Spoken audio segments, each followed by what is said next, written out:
too.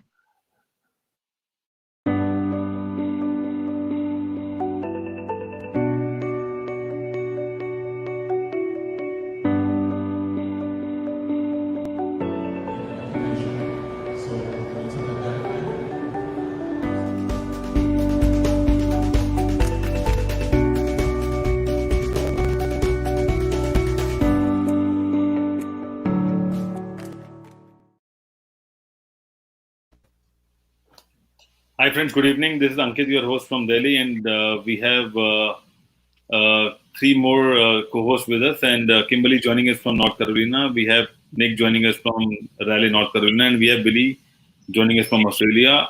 Good evening to everyone, and good morning to America, and good evening to Australia and around the world. I think everyone is safe and healthy at their home.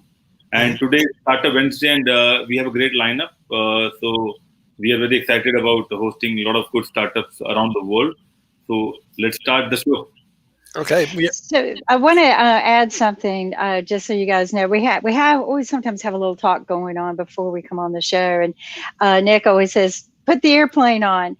So I just want people to know every one of those photos I own them. I own every one of those photos. They're not owned by Southwest or anybody. I personally love Southwest. I hope they don't go under. It's one of my favorite airlines to fly because they're consistent, convenient. They take care of you. If something goes wrong, they make sure you get to your destination. And I've just always had a good experience with them. American Airlines as well. But I love that photo because it's going over Grand Canyon. You know, back in the day when we could travel. Remember back in the day when we could travel? Yeah, it's called BC, before coronavirus. Before Corona. AD and BC. So now the thing is, AC we're living at one BC, one before coronavirus. But Southwest is very well known in the United States. They just started flying internationally when they made an acquisition of the carrier out of Atlanta. So they do have some routes into Mexico, but internationally they don't fly. So like it's the Qantas of America. So that's explain that to Willie Hill. And India, Mike. Yeah, so Hi, Mike. Yeah, mate. But see, in Qantas they fly 747s. In Southwest they fly 737s, and in India they fly all sorts of planes. But right now all the planes are grounded for the most part. I think 80% of the capacity is gone. So travel has become really difficult because of this. So we're also Startup Wednesday. Since we had so many people register for this and we're fully booked, I started having the Startup Saturday show. So Ankit, I'm bringing people in, you'll notice, for Startup Saturday because there's no more Startup Wednesday. Well, our Saturday is our overflow day, but it's also a good quiet day just to have a real good conversation. A lot of people don't fall into Saturday crowds, but actually some of our doctors do. And Sunday has become our entertainment day as far as real entertainment, where we have theater, kids shows. I mean, just it's a fun day. And then later in the evening, we have the cafe. So yeah, Saturdays is generally our overflow day, but it's not going to hurt us to have 2 startup days or 2 business days because there's just too many of them coming in, and good ones too. We're not getting. We filter, and we're getting really good ones. Filter them, but the thing is, the Startup Saturday show has alliteration, SSS. You know, Startup Saturday, and so the thing is, and usually the startups are working all the time. So S-cube. Yeah, so the thing, S cube. That's a good idea. But so I'm Saturday, an engineer. We do that in shorthand. The podcasters are going to be here tomorrow, and they'll be an interesting crew. First time or second time I've reached out to them. I'm going to leave that one to you, Nick. They talk more than I do. They're very vocal. Well, you know, maybe we actually find some good ones. They're very vocal, you know, but we'll see how vocal and how good they are. We're going to find out, I guess. I love a lot of podcasters, but the problem with podcasting, as we all know, especially in the YouTube world, it became oversaturated. So it's hard to filter out the content for what you want. And there's some people out there that got great following. And I'm going to tell you what, the reason why they have great following are 2. Consistency, they're there and reliable. And the second is marketing. Yep. I mean, just... And there are 3,000 new podcasts going on a week. So it's a fast growing demographic, but a lot of them are going, hey, I'm just going to try a podcast, or they throw stuff against the wall. And how long they're going to do it, I don't know. But you're right. They have to have a good message, good consistency, and good marketing. And frankly, it's a lot of work. Whether they survive this, I have no clue. Susie Orman theory to success: shamelessly self-promote. Yeah, right. You just got to do it. Yes, Susie Orman, who's well known here in the United States, actually did shameless self-promotion. But here's the thing that we find out on IBMTV, since we broadcast internationally. Susie Orman, who's very well known here, if I ask Ankit, do you know who Susie Orman is? Your answer will be, never heard of her. What about you, Willie Hill? Nothing. Okay, and this is one of the interesting phenoms that exist internationally. A person can be very well known in their home country, like Susie Orman is here. She's kind of a household name, and you go to another country and people don't even know who she is. It's almost like, boom, there's blinders on. Now, Ankit's known by 1.3 billion people we know in India, so we're giving him right here in the United States. I want to share with you guys, though, some sad news, recent sad news. And the person is from India, a very famous actor from India, Irfan Khan, who was known for his acting in our movies called Pi. Everybody loved Pi, and then Slumdog Millionaire. He portrayed the Slumdog Millionaire, a very passionate and compassionate actor. A lot of his movies were about, particular causes. He's got his start in Bollywood, right, and moved to Hollywood, which was his dream. And he just passed away Wednesday to a very, very rare cancer. And tumor. So he died at the age of 53, and our blessings to his family. He did so much great work. He's been nominated for awards. I can't read on and on. I mean, I could spend it. What he did was amazing. He was at the Sundance Film Festival, and I probably crossed paths with him. Knowing some of the movies, listening to some of the movies that he's been a part of. So I meet so many wonderful people. It's hard to remember them all, but yeah, he just passed away. So great loss to the entertainment industry. It really is. Right. Yeah, and we had entertainers on yesterday, actually. We had quite a few. We had Wes Elder, for those who want to look him up. Wes Elder was the producer and star in the hit show called The Matchbreaker. It runs on Amazon Prime. It also it's run on Netflix, and it's a great movie. But he's done a lot of other movies. He's a Hollywood producer who doesn't live in Hollywood, and also does acting and writing, which is really rare, because a lot of people, they'll specialize. They'll be an actor, they'll be a producer, or they'll be a script writer. They won't be all three. But we've had a couple people that actually do all three. In other words, that they actually produce, they'll actually act, and they'll actually do script writing. I want to tell you what, I don't know about these other two producers, but if you ever want to just have a lot of fun on a set and really just watch somebody who can just inspire the whole set, go to Henning's production. Henning Morales, really? Oh my gosh. I'm going to pull a video I made of him. I hope he doesn't mind. Yeah. And I'm going to share it. But I love the way he goes, ready, set, action. Oh, really? His energy on the set. And I nicknamed one of his little things the Henning hop, because he would just get so excited and everybody would be doing the hop. And, and I said, we're going to do the Henning hop. Here we go, guys. He's just fun. He makes you, being on a set all day long, because I did it one time years ago, and I said I would never do this again. You could spend days getting 1 minute of footage. Yeah, I know. Not with Henning. Henning, really, you get hours, but still being on a set, a lot of people are sitting there waiting. You got a room crowded. Sometimes it's not what you think. It's not like one camera and just two people. There's a room full of people. It could just be no oxygen, but he pumps it in there with all energy. And I just laugh the whole time I'm there. Everybody does. So yeah, and he was really good on the interview the other day. yeah. Speaking of interview, are we going to have David K. Johnson on today? Yes. Now, this is unusual because David K. Johnson really is not a startup. For those people who don't know who he is, he's a Pulitzer Prize winner and a New York Times bestseller. He actually wrote the book. Here it is, The Making of Donald Trump. But and he's well known for his writing and winning the Pulitzer Prize. And he also wrote, well, I have all his books. Here it is. So do I. Perfectly legal. Well, we use that as a promo with you holding his book. We have that. That's one of my favorite photos of you.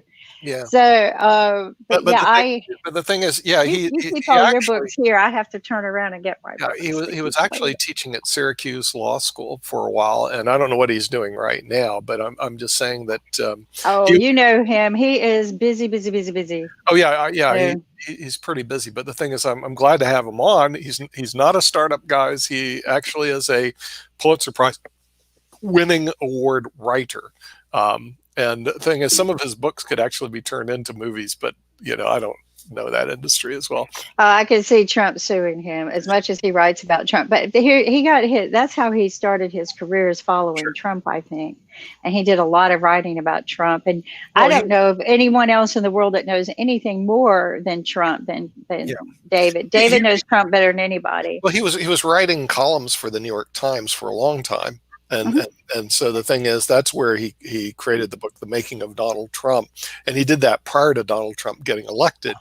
But when Donald Trump was losing the election, he was on our TV show. He goes, he tells, even though the polls are showing against, he told us in private, he goes, he might be the next president of the United States. He may win this thing. And we're sitting there going, we were joking about it. Yeah. We were joking about Hillary it. Was so far ahead. No one's going to vote for this guy and all this other stuff. And of course, now here we go. Celebrity Apprentice 3 has just arrived.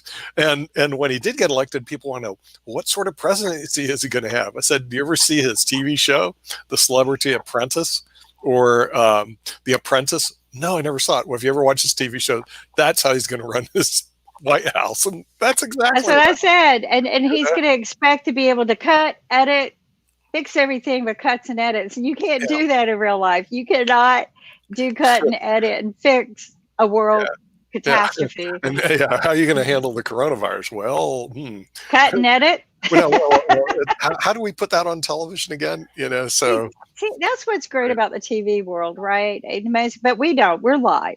But in TV world, when you film for post-production, you do a lot of cut and editing, and you can make it look beautiful and perfect every time. But you cannot do that in real life. Real life, you don't get a second chance sometimes. So you have to be able to be smart enough to take the decisions you have. But what he was is a good actor. Yeah. And he was extremely good at doing what? Drawing people in. He knew exactly what to say to them to get their attention. And he did the one thing that Elaine Marshall and Hillary Clinton and I said he was going to do. Which is? He was going to be in the newspaper 5 times a day, every day during the full campaign, whether it was bad or good. His face was going to be seen 5 times a day. Right. And they have proven 100 times each election, the person who's in the newspaper the most will be the one who wins. Yeah. Yeah, and he knew how to work the media, and CNN put him on all the time. If he made stupid things, made smart, it didn't matter. They ran him all the time. Now that gave him free airtime. If he had to pay for the airtime, he wouldn't do it. And he would not be the president. CNN, who doesn't like him, by the way, elected him. Because he would always say something outrageous, and CNN would go, "Look at the outrageous thing he said," and all the eyeballs were going, "Yeah, maybe he's right." Yeah, and then they voted for him. So it was interesting to watch the media actually elected him only by giving him enough airtime because he was smart enough to play them. He didn't have to pay for anything. He did not have to pay for one ad. No. So Hillary had to pay millions and millions of dollars for ads just to get her face in the paper, but Donald did not pay for one advertisement. I didn't even get one of these in the mail for Donald. Not one. Right. He was on Hillary. I had stacks. Senator. I had stacks. On the air. He was on the air every day. Fox would carry him. CBS, NBC, ABC. He owned. Well, because he owned one of those stations. He owns one. I forget which one, but somebody told me he owned one of them. So I'm like, there you go. But No doubt in my mind. nowadays elections are running not on the ground but on social media, and that's why everyone wants the media presence. And I think in future as well, all the elections will be on social media. I mean, you won't find the campaign going on, but it's more about webinars and live shows and things like that to connect people around the corner. Oh, And yeah. now, in fact, the people are using AI for their elections now. They wanted to know what people want to listen, and then they deliver the speech accordingly. Yeah, well, social media has a big impact. I mean, Facebook, which is basically just a website, has billions of followers, and because of that, they have an impact. And they have been changing, because I've noticed, like I said, I've watched them now become the Facebook police and block certain things, but they're starting to be acutely aware that you can influence the election by influencing all the posts on Facebook. And so what happens is people just tend to follow whatever the social media things are saying. Mark Zuckerberg is not a big fan of Trump, I don't think. So yeah, who knows? He might manipulate that. Well, the odd thing about Facebook, I don't know who social media is that there's room to have somebody basically come in and edge Facebook out, but no one's done it. And we're going to be talking to Web Talk soon. Okay, RJ Grabanowitz, hope I pronounced his name right. And he in Web Talk, his mission is actually to come in and overtake Facebook, I guess, like a virus or something like that. And they're pretty good because they have 4.3 million followers. Well, so maybe we can start posting our TV shows onto Web Talk, and that can help. Well, so in other words, he'll give us a link, and we air our shows on Web Talk. Yeah, we're going to learn more about the platform today. So hopefully we get an education. And then we've got Michael O'Day. I met him at the Super Bowl at one of the business events at Super Bowl. And then we have Donald Malloy, who I have known for many years in the cybersecurity world. He is going to be offering us some free surprises. We're going to get something free and surprise. Yeah. Okay, a positive comment, I hope. So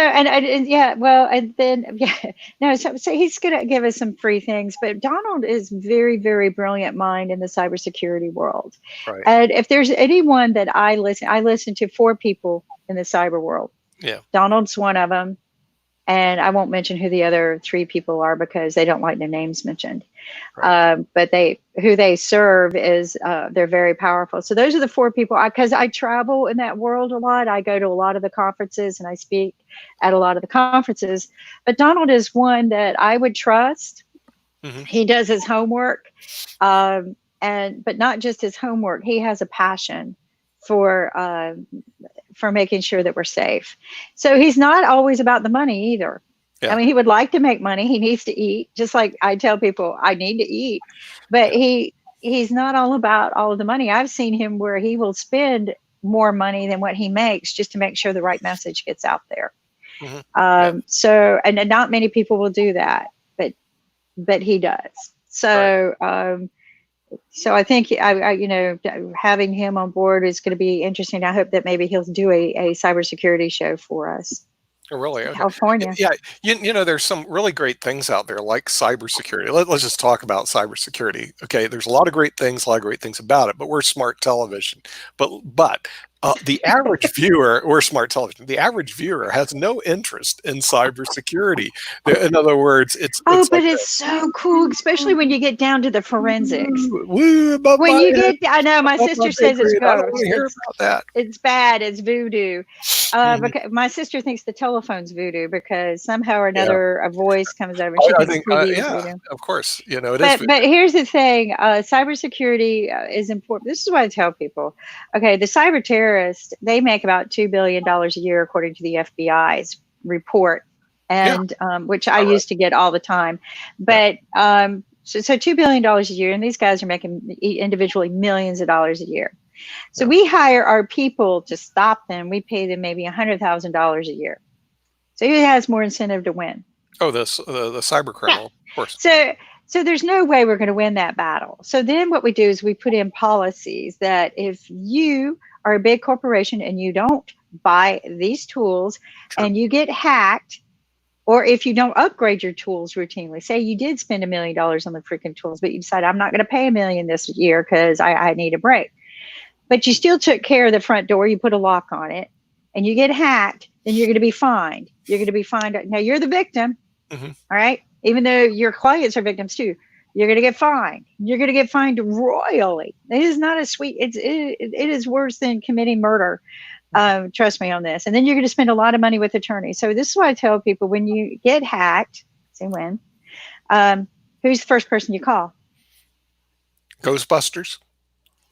Wish it was that easy. No, your attorney. I knew you're going to like this one. Who are you going to call? Who are you going to call? This is Guess what happened? I got a cyber attack. First person you call is your attorney. Don't call anybody else. Don't talk to anyone else. Time out. It's like if you've been arrested for murder. Time out. The first person you call is an attorney. You got to talk to the right attorney, Kim. Most attorneys do not work in patent and intellectual property law. As a matter of fact, it's not patent or intellectual. It's cyber, and you better hire me as a consultant. The attorney better hire me as a consultant. Let me tell you the thing. Okay, like if you want to go into IT law, for example, you have to have an engineering background or a science background, or you can't even take the bar association that associates with that.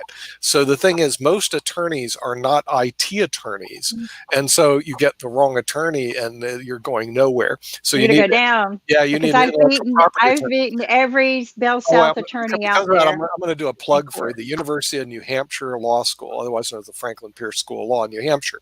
The dean there, who's on LinkedIn all the time, by the way, has re-engineered the University of New Hampshire to be a IT law powerhouse in the United States, which I think is really great.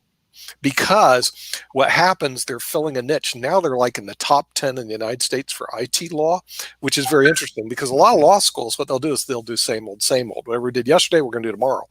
And they won't adapt, because the classes you're talking about, let's go to cyber law, didn't even exist when I was in law school. You know, I mean, there are a lot of classes today, and they make it up as they go right now. Of course, it was the turn of the other century. But the thing is, there's a lot of things out there that didn't exist, 20 or 30 years ago that right now. Well, let's look at the pandemic that we're talking about right now. The pandemic and the law behind it, the procedures behind it, what you're supposed to do, are the otherwise known as SOP, standard operating procedures. They're not out there. And we're fumbling our way through this, especially in the United States. And we've had some very good commentators saying, well, the social experiment will take place here. We'll see how Las Vegas does versus Missouri versus. We don't have to do that, because we know that experiment's already been done internationally. Already done. What? Thank you. Yeah, it's already been done. I was just going to say, why reinvent the wheel and reinfect people? Yes, Ankit. Yeah. I think unfortunately, RJ is not joining us, so he just put up an email that he's not available due to some emergency. Oh, really? Okay. Oh, well, we'll miss Web Talk this time. We'll reschedule him for another day. That's all right. We got this talk going. We got this one. Don't worry about that. So let me tell you this rest of the story about what happens to companies when they get virus hit and they get fined, right? They're punished. They're punished very, very hard. So I was sitting in a big cybersecurity commission meeting, and I asked, so who gets the money and where does it go? Because they don't go chasing down the hackers. It's not worth their money or time to chase down the hackers. If they caught one, they're not going to try to enforce it or arrest them because they're not going to have enough evidence against them. It's just too much work. So who they're going to punish are the real victims. The victims are the people who get hacked, who lose all their data and lost all their money anyway. So, but you know what? They won't say who gets the money, and they won't say what they do with it. Millions of dollars are fined, and they won't disclose where the money goes and who gets it. Well, it's really tough, and part of that is some of the culture. I think that other countries don't understand here. There was a CEO of I forgot. I think it was called Meetup. I don't know if you guys see meetup.com. Anyway, so I was inviting him on the show. This is a true story again. They always have these great little stories, anecdotes. I should put them in the book. And he sent it to his media department, because a lot of the people that are these wannabe CEOs, or they're CEOs, real CEOs, will actually have media departments. And the ones that don't, they create their own media department because it makes them look good. Whatever. Okay. My attitude. We do the same thing. My attitude is, whatever. Okay, so the media department looks it up and says, well, IBMTV is not part of our, quote, media list. And so therefore the interview doesn't take place. Click. And I'm going like, okay, perfect. But here's the problem. Here's the problem with that. And this guy doesn't even understand the problem. Okay, in the United States.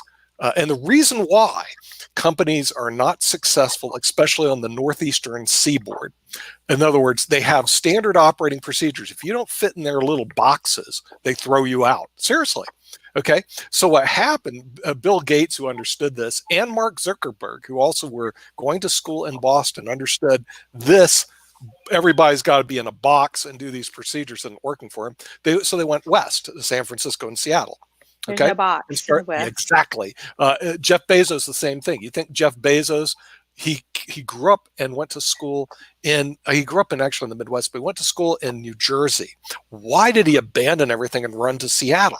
Because what you're saying is correct. They don't try to put you in these little boxes, which they do in the Northeast. So where did all the good startups come from? San Francisco. You had Google, you had Intel, you had Microsoft, Expedia, Amazon, Starbucks. Notice they're all Western United States. Why aren't they in New York, which is the biggest city in the country? Why aren't they in Boston? Well, some of them have gravitated to Boston. It's because too much regulations in New York. Well, it's not only that; it's a culture that people don't understand. I understand because I work the whole country, so I go, okay, this is the culture. And the Meetup.com guy explained that he doesn't even know the reason he made his decision. In his culture, in his brain, you don't fit the media list that I have by my media person. Hence, I can't talk to you. That goes on all the time in the United States. If you don't fit their little boxes, you're out. Now, here's the problem. With the United States having only 15.8% of the gross domestic product of the world, they have to recognize the rest of the world. And Ankit, you and Willie have been on the program, and hopefully you've seen enough of the Americans that we'll talk about America, and we can do all our experiments here, and they don't even recognize the rest of the world. And even the Don, okay? The Don, baby. Right, when he was putting together his best minds in the world to solve the coronavirus, they all came from the United States. He had not one international person. Now, me, because I run numbers, okay, I run an actuarial firm, so we run numbers all the time, a lot of different things. Right? Data. It's data. Okay, and the data that we show there's 7.8 billion people in the world, and of that, there's only 300 million in the United States. Of that, if you take the top 1%, most of them are outside the United States. The top 1%, almost everything is actually pretty good. So data-wise, they made a data error. And that happens here all the time because we are a little bit, in the US, and I'm complaining about the United States, a little bit egocentric and arrogant. So if I fit that profile, Anka, that's because, hey, I grew up here. So that's my excuse. You're not. You're humble compared to a lot of people. I was listening to our friends in South Africa that have started the Alexander May musical cafe, and every one of those young people, they say, we come from a privileged background, but the way they say it's so humble. Right. Like, we are so thankful for what we have, and we appreciate it, and we like. We want to take care of the world. We don't want to dishonor it. And I'm like, wow. That you would never hear that in America. I come from a privileged background. No. But the thing is, I do bring my new cup in, which is Pinehurst. By the way, it's a big golf course right south of here. And to give you an idea, the reason I do this, it reminds me. I said, well, I can do this television show, or I can be golfing on Pinehurst this afternoon because it's a beautiful day and stuff like that. So Pinehurst isn't just known for its golfing; it's known for its horses. Very famous for horses. They're famous for horses. For those who haven't been there, but see, the golfing is an international sport. In other words, people golf all over the world, and they have golfers in Australia, mate. You know that. Okay, so the thing is, golfing is an international cult. The only reason I didn't say, hey, we should do a golf channel in the United States, there already is a golf channel, like no kidding. So if I go to my country club today, which is closed, so I can't go in the place anyway because of coronavirus, they actually on the air is the golf channel. It runs 24/7. It's the only sport still playing. Well, the thing is, if you want a conspiracy theory, they wanted more people to watch them, so they started the coronavirus so that they could be the only sport. All other sports had to shut down. Not I'm just joking. Yeah, But I'm just saying, if you want a conspiracy theory, there you have it, folks. Okay, wait. They canceled the Masters in Augusta, but Augusta is sitting there going, "This isn't working for us." Okay, because They can still play the Masters. Okay, but here's what they listen. Here's what they did for those people in Augusta, because I got an ad that you can play Augusta, right? 3 days, 2 nights, $1,500. In other words, what they do is they're opening it up for certain individuals to play, and they're charging the bejeevers out of them to play. So that's how the golf courses are making it. Only in America. And there's some golf courses, like our golf course is actually open. The club is closed, but you can go play golf. Because there's no services, no people, but you can still go play golf. You can go play golf because golf, you're in a cart by yourself. You can be socially isolated and still play the game. You can play it with other people because everybody has their own individual golf cart.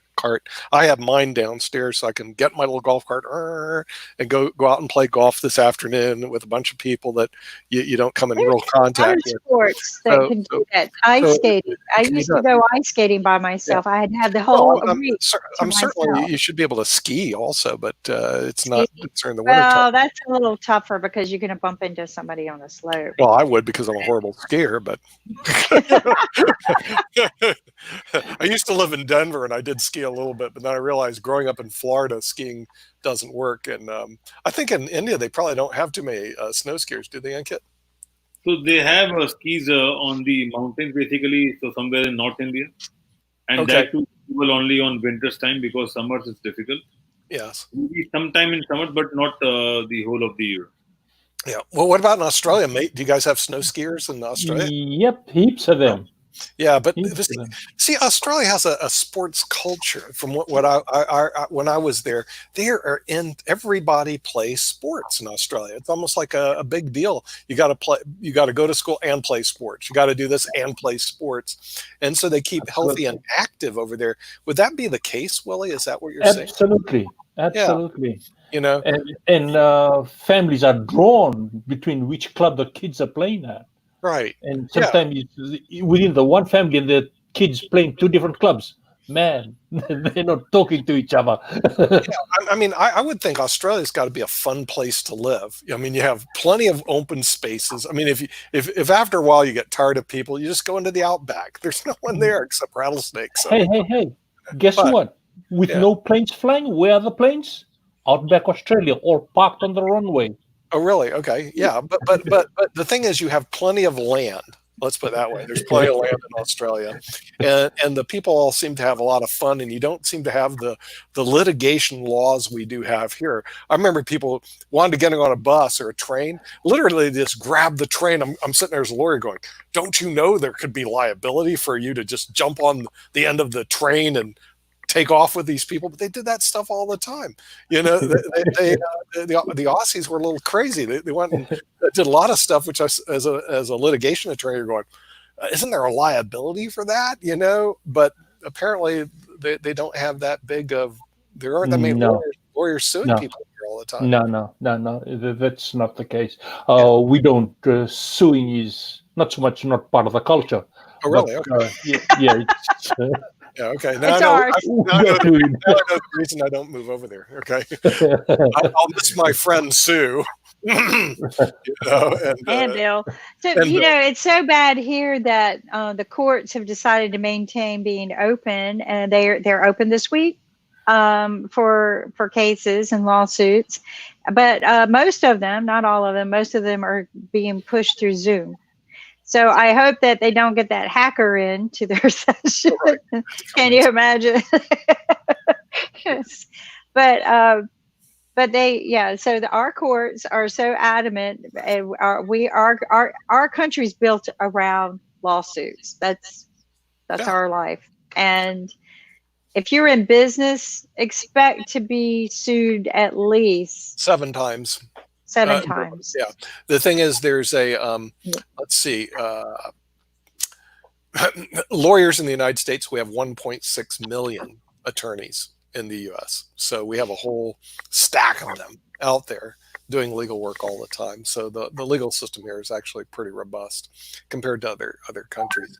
But I would think Australia would be a fun place to live just because of the fact that the people seem like they're all out having a good time playing sports and My problem is I don't know what you guys do to make a living over there. I'm going like, I know you guys are out having fun. I got that part, but what you do to make a living, I haven't figured that one out. There's a heavy emphasis on the construction industry. Okay. Landscape, building really good quality houses. Right. And some people from that, they develop a niche like automation of a new house. Right. Smart TV, smart electronic gates, smart window blinds controlled by the sun, and like just smart appliances. Be careful of all those smart appliances. Something that, I shouldn't say this. Anyway, when I was working with smart cities, okay, we had a lot of government officials going in, especially people who work in certain military positions, and are hiring out certain people that are in military through universities. So they designed this really way cool thing that is like so thin, paper thin, microscopic chip, and it goes on a light bulb, and it's a video camera. So, and it's to go into appliances like refrigerators and light bulbs on your ceiling, but light bulbs mostly, they were designing them to go into appliances so that they could see your face every time you open the door. It's cool. Wow. So be careful. Be very, very careful of those smart appliances. 5G is about. So there's the joke going on that 5G means 5 cameras are watching you on that particular device. Whatever you are doing, they know what you're doing, and accordingly they'll start selling you things. Yeah. So that immediately, the minute you open up anything, they're going to start. If you have a pantry, the light bulb's going to see every time. I'm not putting any new light bulbs in my bathroom. If I run out of light bulbs, they're gone. I'm not buying any more new light bulbs. Not going to happen. Or I'll paint them black, or I don't know. Because the way that they make them and how thin the thing, I know people think I'm crazy, but I see all of this stuff every time I go to the smart city conferences or some of the security conferences. I see these things, and they do exist. They don't exist in my mind. They really do exist. And people go, well, why would they want to do that? Well, why not? Why not spy on everybody? But go ahead. The smart house has become the big thing in Australia, hasn't it? Yep. I just ruined it. Nobody wants to spy Same on thing happened in China with the cars, basically. So all the cars have the GPS, and government know, where you are traveling, when you started, where you are going, and all those things. So they are tracking you every now and then. Yeah. We've had that with Garmin and a couple of other devices installed in every car ever made. And don't think that Japan didn't automatically put a chip in your car from 15 years ago. Don't think that they weren't doing it then. And they were probably doing it just to see, where people really go, how much they really travel, and just typical uses of a car. The one that surprised me the most was every car has a certain built-in camera. And that camera will determine whether you were at fault for an accident or the other person was. But every car will should have these cameras built in them by now. I'm not too particularly crazy about those unless that's all they use them for. But no, there's so much technology that's actually been built into our vehicles for so long we didn't know about it. They were pre-doing it just to test it out. So, and the thing is, that's what was one of the things that you can fight the coronavirus with is technology. That's the reason for the cell phone to track people and whether or not they're coming into contact with other people that actually have the coronavirus. So that's one of the. They just launched that here yesterday. Oh, did you in Australia? Yeah. Okay, so the thing is, you can track people on their cell phones. Yep. And find out if they run into another person that was had coronavirus, yep. or whether or not they should self-quarantine. And see, my thinking is because, when the Spanish flu took place in 1918, that we didn't have the technologies that we do today to fight these coronaviruses. We have a more advanced, but obviously not super advanced biotech sector. And also the technology sector and to do what that they're doing in Australia to do in the United States would be a smart move. I would really like to read, if I can find that person's email, the problem that we have in the US. We do have a bit of an attitude problem. People here, they don't want to wear a mask. They're not concerned about the coronavirus. There's a whole group of people that go, we need to open up the economy, forget the coronavirus, it's all fake, et cetera. And because of that attitude and other attitudes, we lead the world in having the most coronavirus and the most deaths. It's an attitude issue that they have here. The arrogance doesn't really work good against a virus. But what would work well is doing what you're doing in Australia, actually being able to track people using this. And then the privacy advocates come, oh, you're invading my privacy. First of all, so what? The thing is, so the government knows where you're at. Big deal. What do you have to hide? If they tracked me, I could care less, but I would certainly want to know if I came in contact with somebody else who had coronavirus, to realize that, well, maybe I should self-isolate to help other people, or take appropriate action. One of the things that I found disturbing is I've seen people post who've been tested positive for COVID, and they said that they didn't trace back their movements one bit. They didn't get asked to see their phone. They didn't ask to track they didn't even ask where they've been. So I'm just curious, and this is in North Carolina, and this just recently happened. So this is very disturbing. Yeah, and well, what's disturbing is you need to use every possible method to mitigate the spread of the virus, and then give our biotech time to develop the treatments and the vaccines. That's the name of the game, because we are making progress on the treatments and we are making progress on the vaccine, but we need time. And how you buy time is to mitigate the spread of the virus. And that's what we're trying to accomplish here.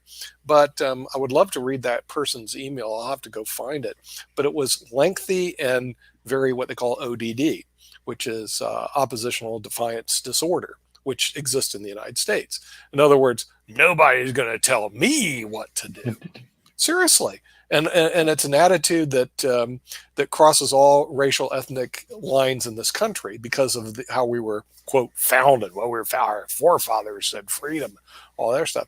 The real problem is viruses don't really give a rat's rear about your constitutional rights or your privacy.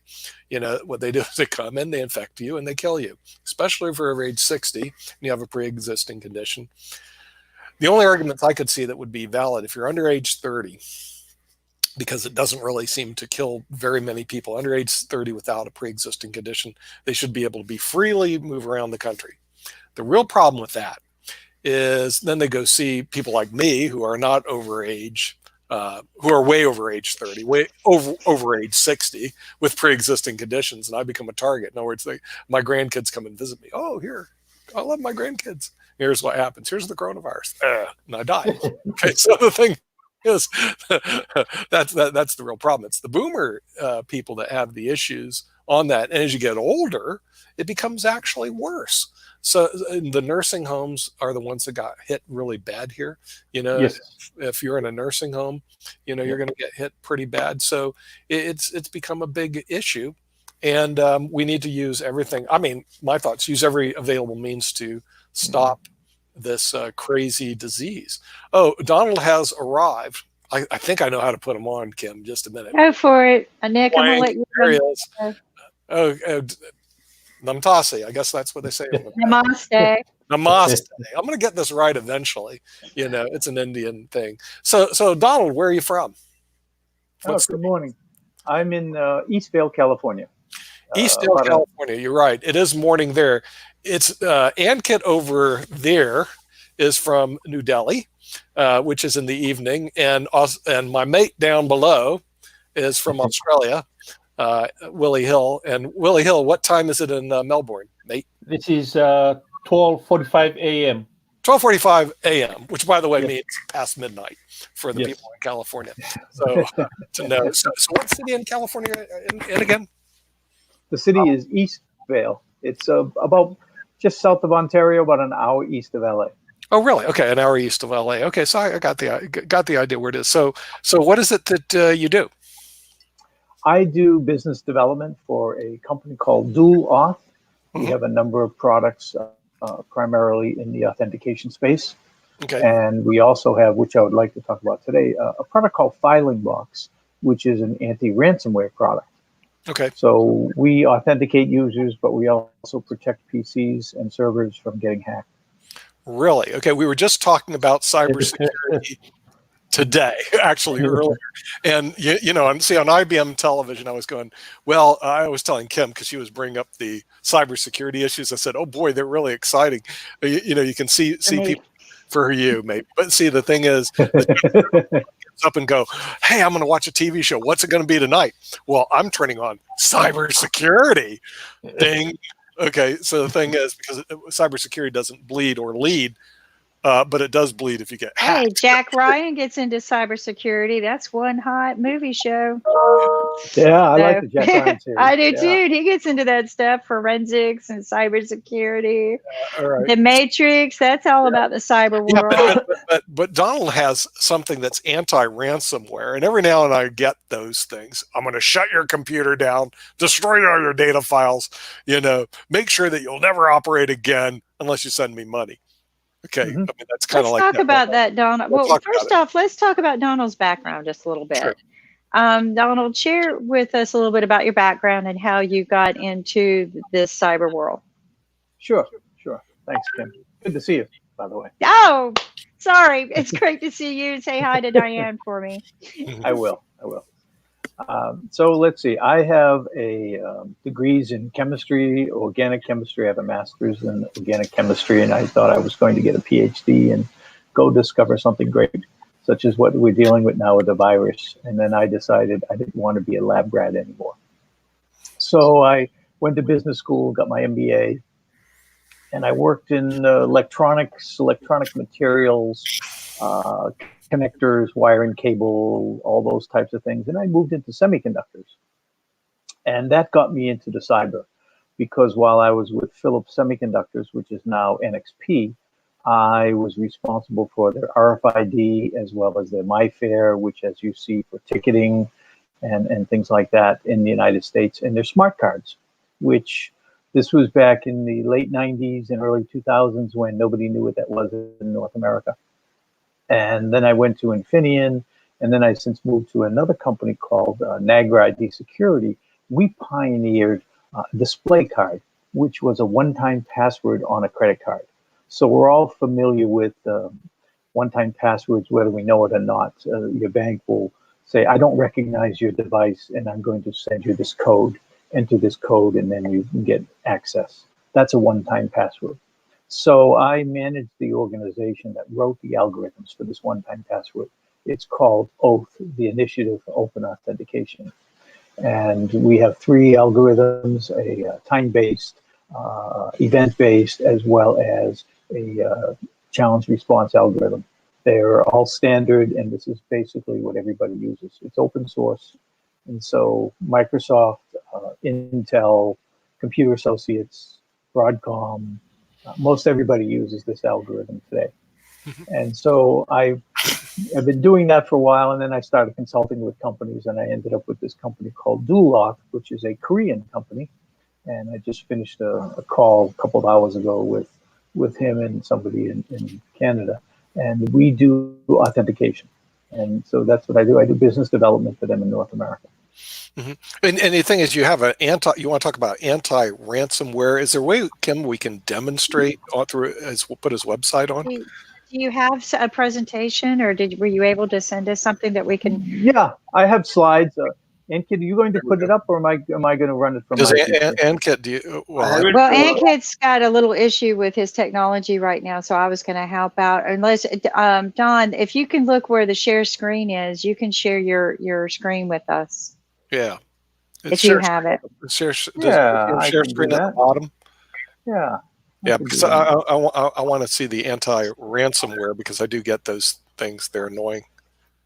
Yeah, it's normally best if I have my other monitor, but I'm downstairs now trying not to wake everybody up in my house. So That's right. That's right. It's very early in California. And Willie Hill's trying to keep everybody Well, asleep it's there quarter too. eight. But in Australia it's like midnight. So No, it's like 3 in, I think. no, he Right, told me Will? it was Oh, is 12:45. it midnight? Okay. It's a little after midnight. It's He 12. usually stays with us till it's about That's 1 or 2 in. So Oops. So you should be seeing. That's wrong. Okay, you should be seeing my screen now. Not yet. not yet. Not Yeah. yet. Yeah.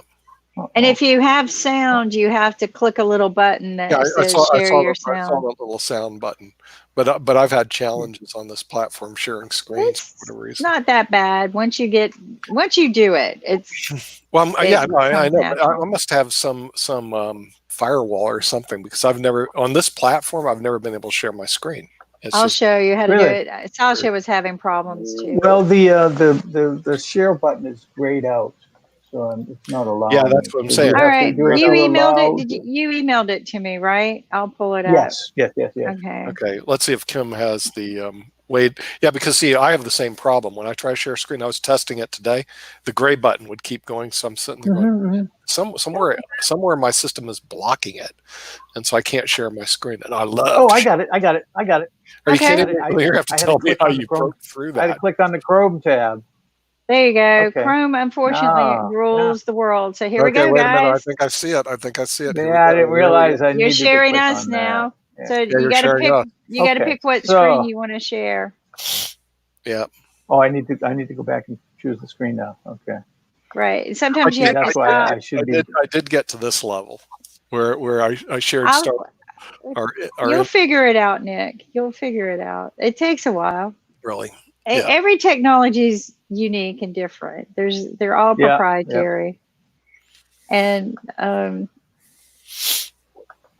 Yeah, So can you see it now? so All right. I see you're still sharing our screen, I think. Wait, let's Okay. see. Oh, you don't see my presentation yet? Okay. No, not For yet. some reason, it's not. I see it. Let me shut it off and start over. There it is. But we're still seeing you sharing our screen. Yeah. How So about when that? you No? so what you do is when you share screen, this would be good for the world to hear. When you share Yeah. screen, you have a choice for applications, I saw right? that. So you say share screen, and then a window pops up and it says your entire screen or an application window, and that would probably be the one if you're wanting to share a PowerPoint. You pick one of your application windows. Unfortunately, if your applications are opened up like mine, you've got 1,000 of them. And then Yeah. there's the Chrome really good. tab. So there we go. Is that your PowerPoint? No, that's the Chrome tab. But so you're seeing that. So now do you see my presentation? All right, let's try. All right.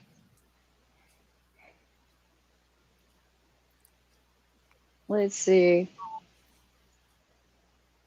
There we go. Is that it? Protecting your data systems from ransomware. I did Right. it. I mean, I'm trying to do it. Is it working now? It's up. Oh, Ankit's showing it? Yeah. No, it's coming from Oh, so it's Dawn's. not me. Actually, it's coming from Dawn's screen. Unless Oh, Ankit, is it? Is that? I'm Ankit, doing it. you're doing it? Okay. All right. So Dawn, we'll Okay, just. so- Can you make that just the full screen, Ankit? Yeah, you have to do. Fine. Yeah, you have to do. Yeah, what is it? We work around. We're not 100% perfect here. We have internets go down. We have Yeah, you have to do share the whole screen or whatever the heck it is. Slideshow view show. well it just let me give Ankit, is that you still? I was doing it. I'll try one more time. Okay. Yeah, I can see the PowerPoint. I just see only parts of it. But anyway, so so Dawn has always been in the world of what I call the white hat world, right? They have a black hat and a white hat, hackers as we call them. But Dawn has always been in the white hat world. We go to similar conferences, speak at similar conferences. I've spoken. He's held what I call weekend work conferences. They are where you really get down to the nitty gritty of each individual problem and find solutions, right? So you get all of these very smart people together. It's not the big, huge conferences. It's what I call the working conferences. And then you come up with solutions with these individuals. And I always liked them because they were more very informational, right? Yeah. And Absolutely. people would share the information. But it's okay, so Don is an entrepreneur, and as he will share, it's very expensive to host those things. And it's not easy to pull together. So when somebody hosts them, be very appreciative. It's not like they snap their fingers and boom, the conference is there. There we go. I can see it. Protecting your data from ransomware saves money. It's good for business. Okay. So do you take control and I tell you when you want to move slides? And yeah, whatnot? we'll have to move your slides for you right now. Yeah, Ankit will move the slides. Okay. Okay. So go to the next slide. Really, what I'd like to talk about. Yeah. Oops. I accidentally kicked him out. Oh, that's not good, Kim. Because he's the presenter. Data breach, data loss. He'll back in. That was my fault. Yeah. Okay. Well, I was trying to get rid of. We had his share screen, and I was trying to remove the share screen. I was going to dismiss myself so we can see more of Don and listen to Don talk about this, because when it comes to ransomware and security, because most businesses in the United States are small businesses, and we operate a small business out of Salt Lake that goes around the country. But one problem you have if you're a small business owner is the things you're discussing: data breach, data loss, data leak, ransomware. It's not like the business owners, and we actually work with over 200 companies around the United States, which also are small business owners. They're mainly doctors, lawyers, architects, and engineers that own their own business. But they're not, by any stretch of the imagination, cybersecurity experts. And there was no college courses around when we went to school on cybersecurity. It just didn't exist. So what happens is we're left to fend for ourselves, I hate to say it, as to what to do when it comes to cybersecurity, and there is no, of course, what we'd like to do is take a magic pill and make all our data secured. Now, here's what I can tell you what we did do. We put all of our files in a place called eFile Cabinet in the cloud, and we're hoping that eFile Cabinet is secured from hackers. That's all, And then when it comes to our emails and our other systems, we spend a lot of time hoping that we're secured from hackers and ransomware. Yes. Okay, so I'm going to send you a movie to watch.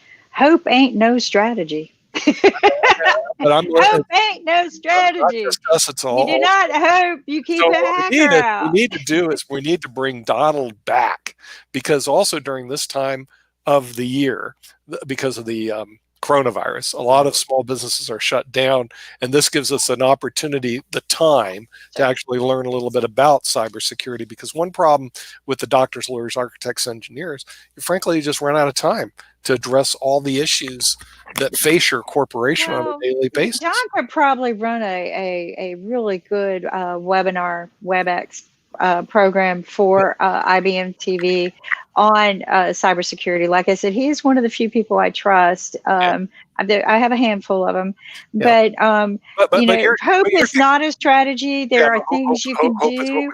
But we can do a virtual conference on cybersecurity. You don't need to have where people fly in. I'm going to tell you something, and I know you're not going to want to hear this, but if my clients, and it was all about the financial or medical, there is no way I would store any data on an eCloud anywhere. No way. There is no security there. And if I were a hacker, I'd be hunting you down and well, you're telling me our eFile cabinet is not secured? Well, you know what I found out about NCDOR? When you upload your files, all of your financial files, like from every institution you have, with all of your data on it, and you have to upload it for the IRS or the Department of Revenue. Yeah. Do you know who they use? Who? Citrix.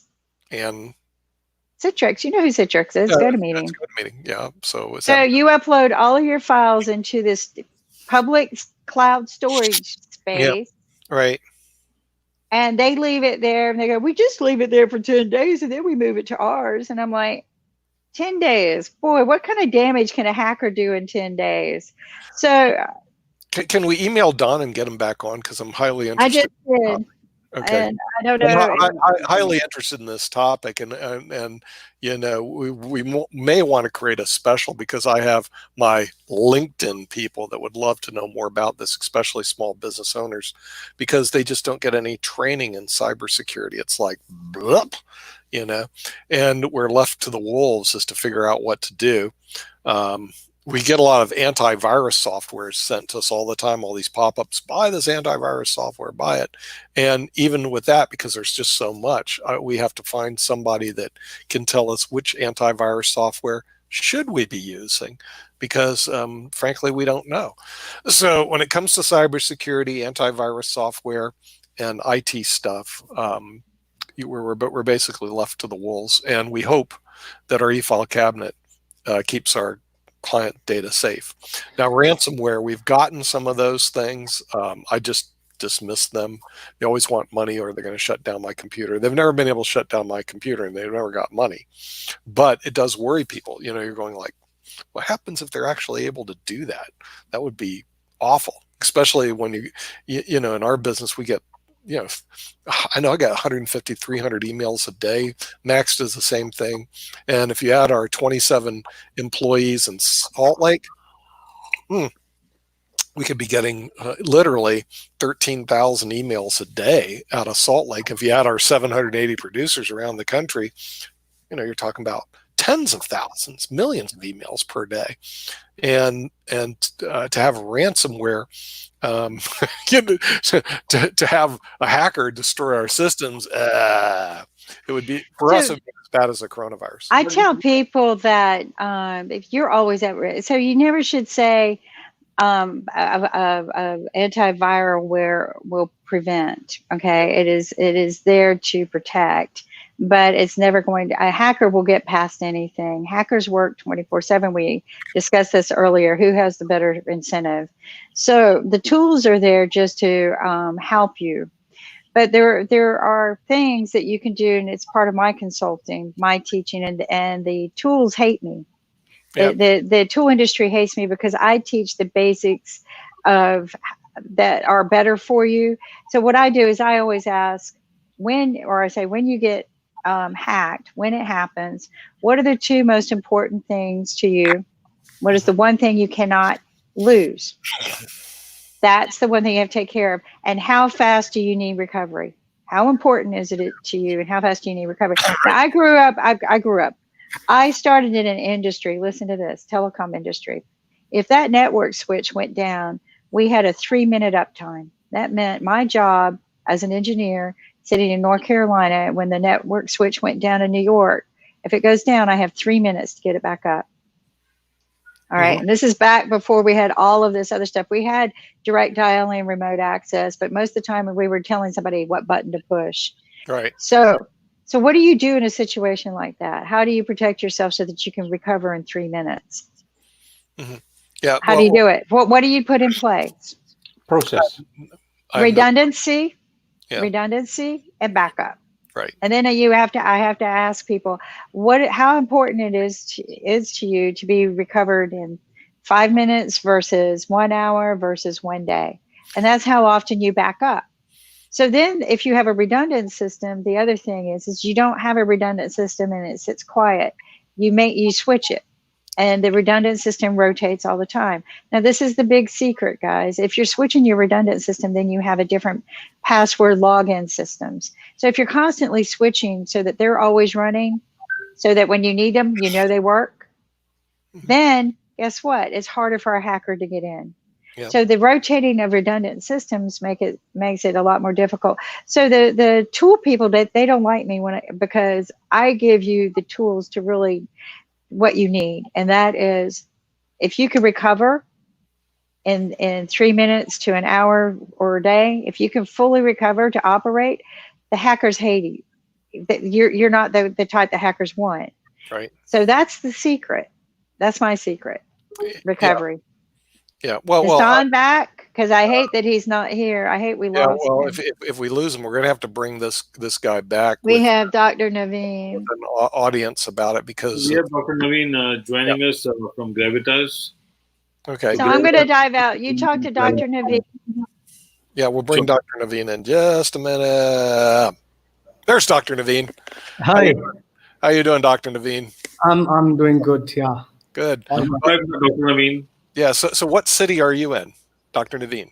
So I'm calling from Gurgaon, dialing in from Gurgaon. Gurgaon is a very, I mean, adjacent to Delhi. It's part of National Capital Region. Part of the Delhi National Capital Region. As Okay. I Yeah. told Yeah.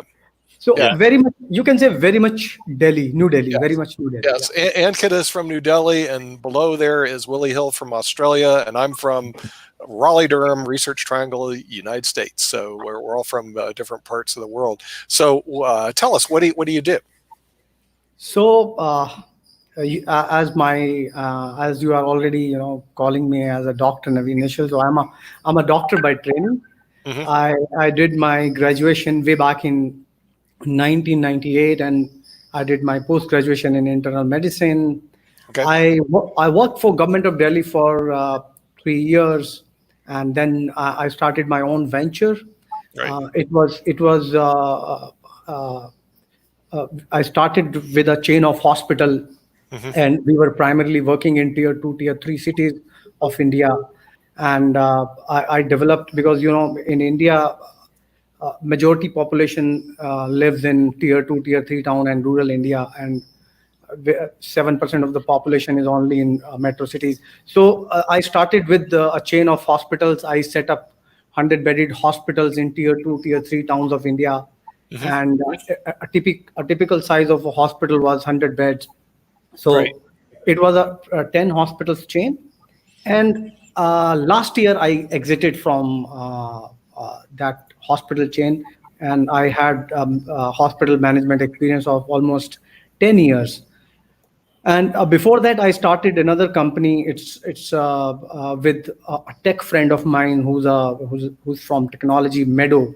In Meadow, we are aggregating clinics in Delhi NCR area, and we will soon, once after this lockdown is over, we will move to Bangalore and other cities of India. So currently, I'm part of Meadow, and we are at 350 clinics, almost the single largest clinic chain in India. Plus, why I am here, because of Gravitas. Gravitas is this company is being run by Sumit and Mukesh. So there is another organization called Voice of Healthcare. It's a not-for-profit organization, and it's basically an industry platform where all healthcare stakeholders are part of this platform. And Gravitas is one company as a part of this platform, Voice of Healthcare. So I'm joining you as a Voice of Healthcare, and Meadow, you can say. And one is not-for-profit organization, and another other company is a healthcare company. Yeah. Right. Yeah. Wow. Seems like you do a lot of things. You're like an entrepreneur doctor, right? Yeah. Yeah. Okay, right. Well, we're just going to have a little brief on something that's important. I actually own a company in Salt Lake, an actuarial firm of all things, and I'm an attorney by trade. So I'm actually licensed before the United States Supreme Court, and I'm a professor at Northeastern University's School of Business. I've been that for 10 years. So I do a lot of different things. And Donald has a little interesting thing on cybersecurity that we're just going to take a look at, because we actually, my company in Salt Lake, we work with about 200 companies around the country. And when it comes to ransomware, cyber, data being attacked, because we run a lot of data through our company. It's almost like, what do we do to stop these, not coronaviruses, but viruses? So, and Donald, I want to add just yeah, real quick, if you're in a startup world doing any kind of technology, especially anything that would have to do with tracking or adapting into the internet, this is something that you need to be familiar with, because everything is an open door and an open gateway to hackers. And I'm going to turn it over to Don at this point, Nick. Yeah. So I'm going to back out so that we can see. Yeah, we're gonna get Don up here. Okay. Tell us about what you do here on this. Sure. Okay.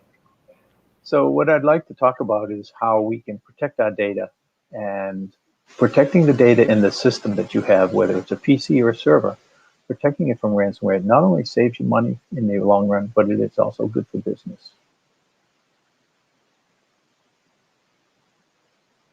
Next slide. So really, what's the next step in network and endpoint protection? We've had these around for a long time. We're doing a lot of things in protecting networks and endpoint protection, put up firewalls and all these great things. The answer is storage protection. So let's try and look at a practical EDMS provider that has developed a new network file server and the data loss and data prevention, data breach prevention server. Next slide.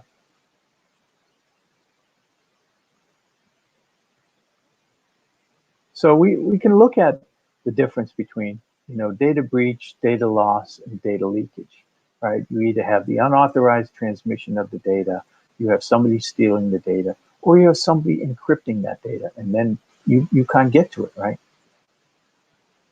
Next slide. So the existing problems and the solution, we're going to talk a little bit about that in the ransomware and why we need this, okay? Go to the next slide. We're going to see some of the statistics on ransomware. The demands are massive, right? This year alone, we expect it to be at least $170 billion worldwide. In the US alone, it could exceed $1.4 billion. And we're one of the better countries for protecting ransomware. And this data is based on 450,000 attacks just last year. 33% of these companies that get hit, they pay the ransom. The average cost was $84,000 and 16 days of downtime at a cost of $10K a day. That's over $200 and something thousand per company. Gartner says that the total cost of downtime to be a minimum of $42 billion and an estimated cost of $169 billion worldwide. And I mean, I can go through the list of medical centers. I mean, initially it were the major accounts, the big banks and things that were getting attacked. Now they're reducing it, right? They're going after municipalities, they're going after credit unions and smaller things because they're easy targets. I mean, we all know the stories of Atlanta and Baltimore. They were hit with ransom attacks last year, and I think it was like $50,000 or $70,000 worth of ransomware that they were charged, and they refused to pay. And it cost them between $17 and $20 million to get their data back and get their systems up and running. And they didn't even get all their data back. So next slide. So we want to talk about that. We've done a lot, like I say, protecting our networks with firewalls, trying to keep the bad guys from getting inside, right? In the next slide, we say also, next slide, we show endpoint protection. Same thing. We've done a lot. There are a lot of great endpoint protection companies out there. But network protection or endpoint protection, that doesn't solve the whole problem. In the next slide, we're going to see this. So you can see that the network protection, the endpoint protection, they do help us, right? They protect things, but they don't stop us from a drive-by attack or a social engineering attack. And this is where the malware gets beneath the operating system and encrypts our file, and then we get the ransom attacks, or we get a data breach and they steal our data. Next slide. This is something you don't ever want to see on your PC, right? All your files have been encrypted, right? This is not a good sign, right? We want to keep this from happening. In the next slide. So data loss, basically it is, it's a breach. It's when the bad guys come in and they take our server or they take our data and they encrypt it. And they use the best encryption techniques that are out there. They have the highest level military grade encryption. And then they charge us some ransomware to give us it back. We don't know whether they're even going to give you the data back. And the next slide. So where do we go from here? What is the next solution? How do we protect our data from getting hacked? Next slide. So the answer is protecting the storage. This is the key to the solution. We have to protect our storage from getting hacked. Next slide. Now we see the difference. With the storage protection beneath the operating system, the social engineering attack, the drive-by attack, they don't work. They're invulnerable. They hit it and they bounce off. So we're creating a read-only file system and a fake file system. So the read-only system, it's like creating a CD-ROM of all your data. So they can't change it, right? The next slide. Now we're going to see just a little demo here of creating a read-only file system. I think you need to highlight it so it will go on. The little demo should run. No, go back to that one and go hover near the bottom, hover your mouse. And there'll be a, it's not going to run. So,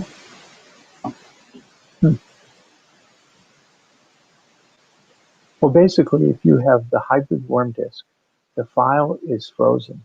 And the local disk, what will happen is that the ransomware will infect the local disk, and that will encrypt all the data, but it won't touch the hybrid worm disk. That will stay unencrypted, and you'll be able to read the data.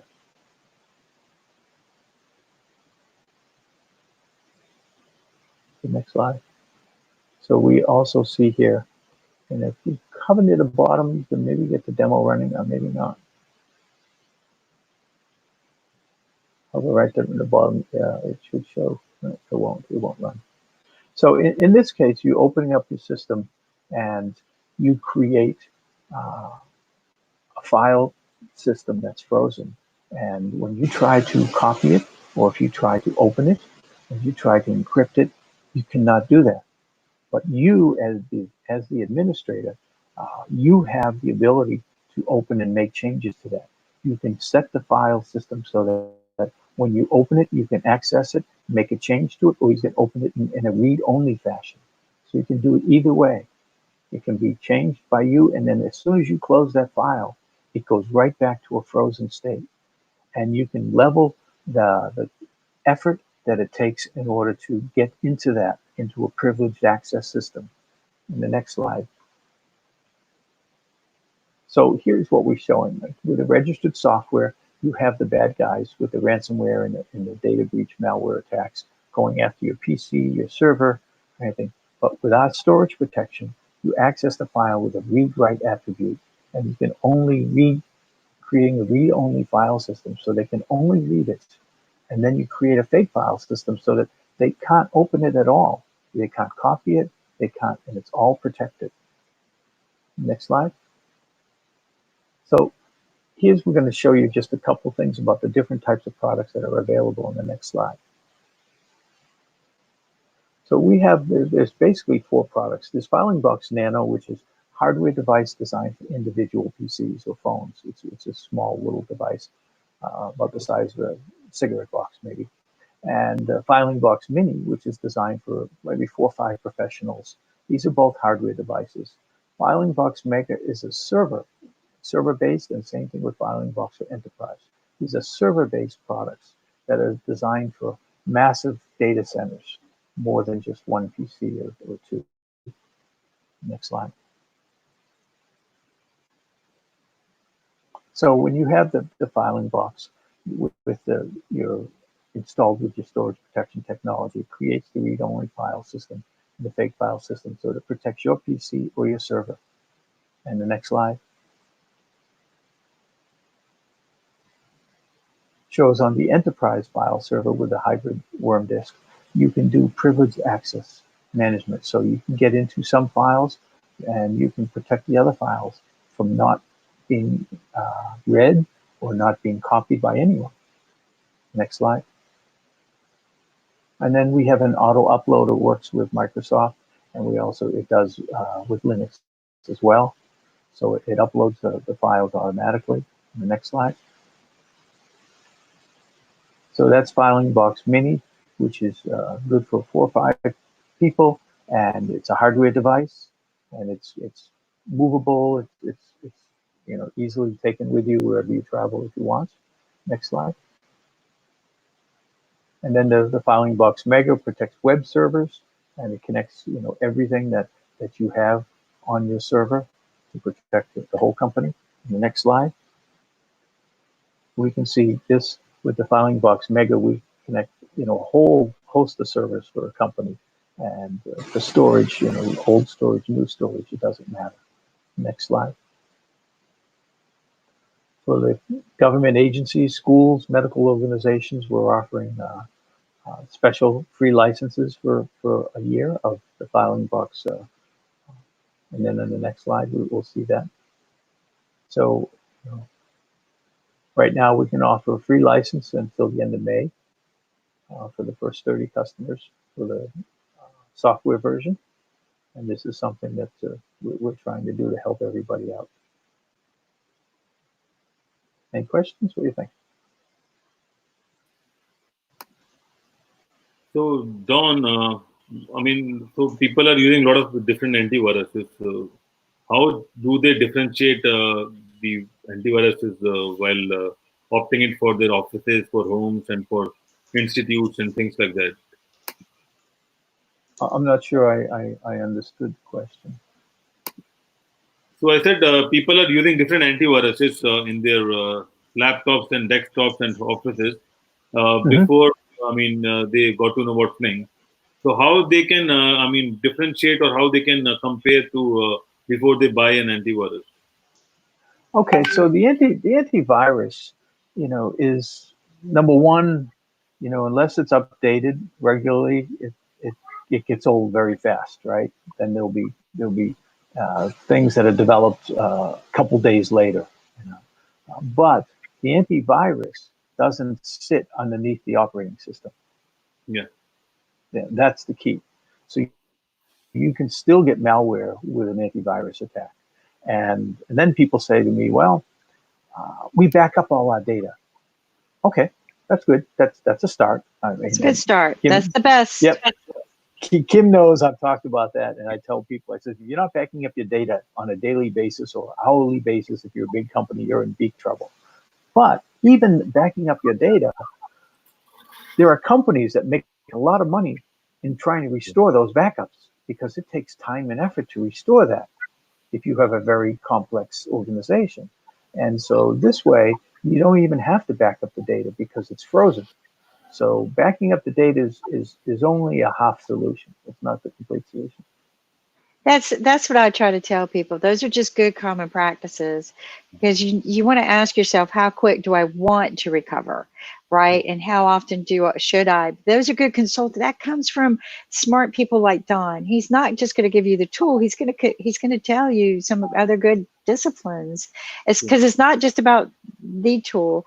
But like I tell people, I've been in the telecom industry since 1984. Security in telecom world was a federal mandated project. I mean, that was our life.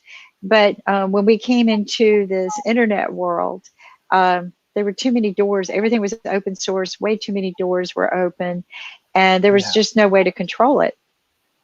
So then, how long has it been, Don? Has it been like 10 years since like the RSAs and stuff like that? Like I remember the first one that I attended to, it was just, maybe 1,000, 1,500 people. Now it's like 100. It's the fastest growing industry in the world, cybersecurity, isn't it? That's right. That's right. Even as IT departments cut funding and cut money, the security side is growing. And in most companies today have a CISO. 10 years ago, they didn't have a chief security officer. No, But and now they are. CTO is mandated almost in most organizations. Well, I always, this is what I told people 5 years ago. Oh, so you're the scapegoat when you get hit. Because That's right. I kid you not, back then, think about it. Back then, when they first started coming out with all this, when a virus hit a big company like Target or, any of the big companies, immediately you have these dark suits and sunglasses come in, right, to your office, and somebody's going to lose their job. Someone was going to lose their job back then. It's not as bad now because we got policies in place, we got tools in place. So share a little bit more, because you're in this industry, and this is one thing I like about you is you get to know all of the tools out there. You really do your homework. I've worked with you on some things, and some of the things you do are just fabulous to me. What the company, share about the company you're working with now. Sure, I know sure. we just saw So the Duloff, and what I'd love to show you on another broadcast is the auto password. So Duloff has a series of products for auto password, and it's mutual authentication, and that's really important. So Duloff has been around about 13, 14 years now. They're based in South Korea, and some of the companies that they're working with, they have in South Korea, the president's house is called the Blue House. So they secure the Blue House. Oh wow! And they don't go. Yeah, that's one of their clients. They have some this is fun for you in the telecom side. They are very strong with Samsung. They're very well connected with Samsung. Samsung had invested into the company early on, and so they've been working with Samsung in protecting that. So they're all about security. And something that people don't understand and realize is how much security is invested in just your phone. All the research and development that we put into just protecting your phone. People don't realize all of the stuff that goes into this, do they? Absolutely. No, that's right. And it's funny, I was at a conference not too long ago in a panel discussion, and we were talking about internet security, and they were talking about putting security in all the devices that are being created. And that's really hard when you're talking about a $5 light bulb and things like that. And they said, well, look at the phone. Look at how much security we got on the phone today. I said, that's $1,000 device. It's easy, right? See, I told you guys the light bulbs are being tapped. I told you. We were talking about smart houses and lighting, and I go, watch out for those bulbs, folks. So we were just talking. I was talking with my CEO, John, about that, where we're going to start targeting the IoT world. Oops. Give it a second. It'll spin back. About protecting it, to authenticate you to your devices so that your devices will now connect to the internet. It's scary. I mean, and Don, one of the things I've been wanting to do is take you to, and I don't know when this will happen, but take you to one of our smart cities programs, because this was a panel talk I wanted to have almost 10 years ago. Was we need to implement cybersecurity into our smart homes and smart cities projects, because as we discussed, there's 2 billion, 20 billion open devices now that connect to the internet, and growing by the day. That's an open door for hackers everywhere, and we got to be careful.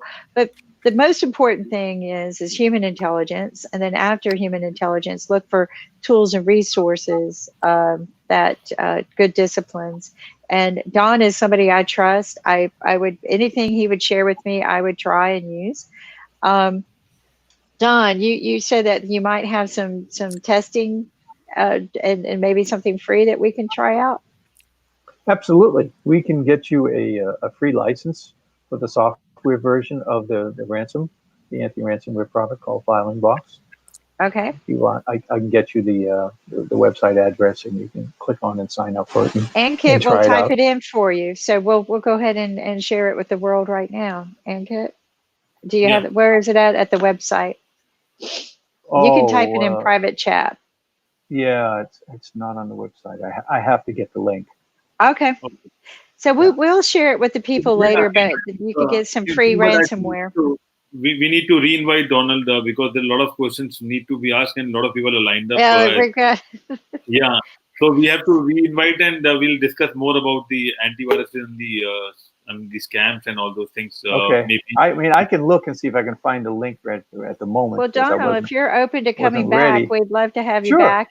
And Yeah. also the company that you represent, if you would like to bring them on and, you know, share with us what's going on too in their world. I mean, because it's not, you know, we're all in this together. This is great conversations to while you're down to learn about all these wonderful things. But yeah, absolutely. let's schedule to have Donald back. I know I'm getting all of these, like, you know, because cybersecurity is something people just don't think about. It's like Nick says, oh, that's taboo. You know, that's something magic. And that's crystal what ball. we try. Yeah, we try to make it easy and simple. One of the things I used to always show when I would do presentations years ago with Venn diagrams, and I'd show 3 circles and they overlap in convenience. And I say, which 2 do you want? Because you can't get all 3. Well, Right. we try to do the third one. We try to make it simple, convenient, Yes. without astronomical cost. But Yes. everybody wants that easy button, right? They Yeah, want the everything easy to be. button Absolutely. without astronomical cost. But we, Kim, we should maybe do a special on cybersecurity. Yeah. It's not. I you want know, Bond to run it, so Yeah, I want it's a not the TV hot- show that's.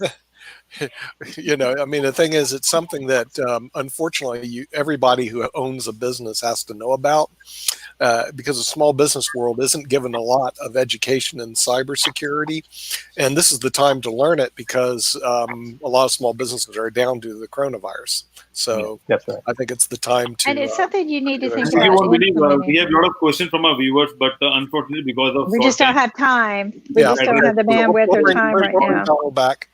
Yeah. So we'd like to bring you back, Okay. and maybe and like Nick says, if you're up for it, maybe do a special series. Mhm. So so Sure. thank you, Donald, Okay. and All right, give my thanks, love Donald. to Diane. Thank you, I Mr. will. Donald. All right. Okay. I would like to, Thanks, I guys. would like to welcome Ars from Gravitas. Ars is the CEO of the company. And Ars, can you introduce yourself to our board? You need to turn on Mike. the mic. You need to unmute the mic. Yeah. Ars? His mic is muted. Ars, you need to I'll unmute get the mic. There's a button at the bottom which says unmute. Yeah, I can't unmute him. He's going to have to do it. I've done that. Sorry about that. Oh, we got you. I see Rakesh somewhere. Oh, he's not He's with not here. us. No, wait, not there. yes, he's below. Rakesh isn't with us. That's all right. No, he sent a message basically. Okay, Yes, sir. I'm looking for my friend Rakesh. Hi, Rakesh, if you're out there watching. Oh, well, we have 3 more people below us. Yeah. Okay, Nick, hello. I'll line them up. Once Ars will introduce, then we'll line them up again. So yes, Ars, over to you. Okay, great. Thanks everyone for inviting me over the show. I'm Arsh. I'm CEO of Gravitas AI, and we are a London-based company. We work in the field of artificial intelligence and blockchain. Before going into the company introductions, a bit more about me. So I've been advisor to IBM Watson in the product space, to the product development team. And apart from that, I've been advising multiple companies to work on their AI strategies with embedded ethics. So that's my core area of interest. And I've been in this industry, in the AI industry, for about last 5 years. So yeah, that's it. Yeah. And you would like to introduce the team members? Yeah, sure. Okay. So You would start from? can we start with? Okay, so you're bringing up Yeah, I'll bring them one by one. So if you, just let me know the name. I'll start from them. Okay, can you bring in Mr. Mukesh, please?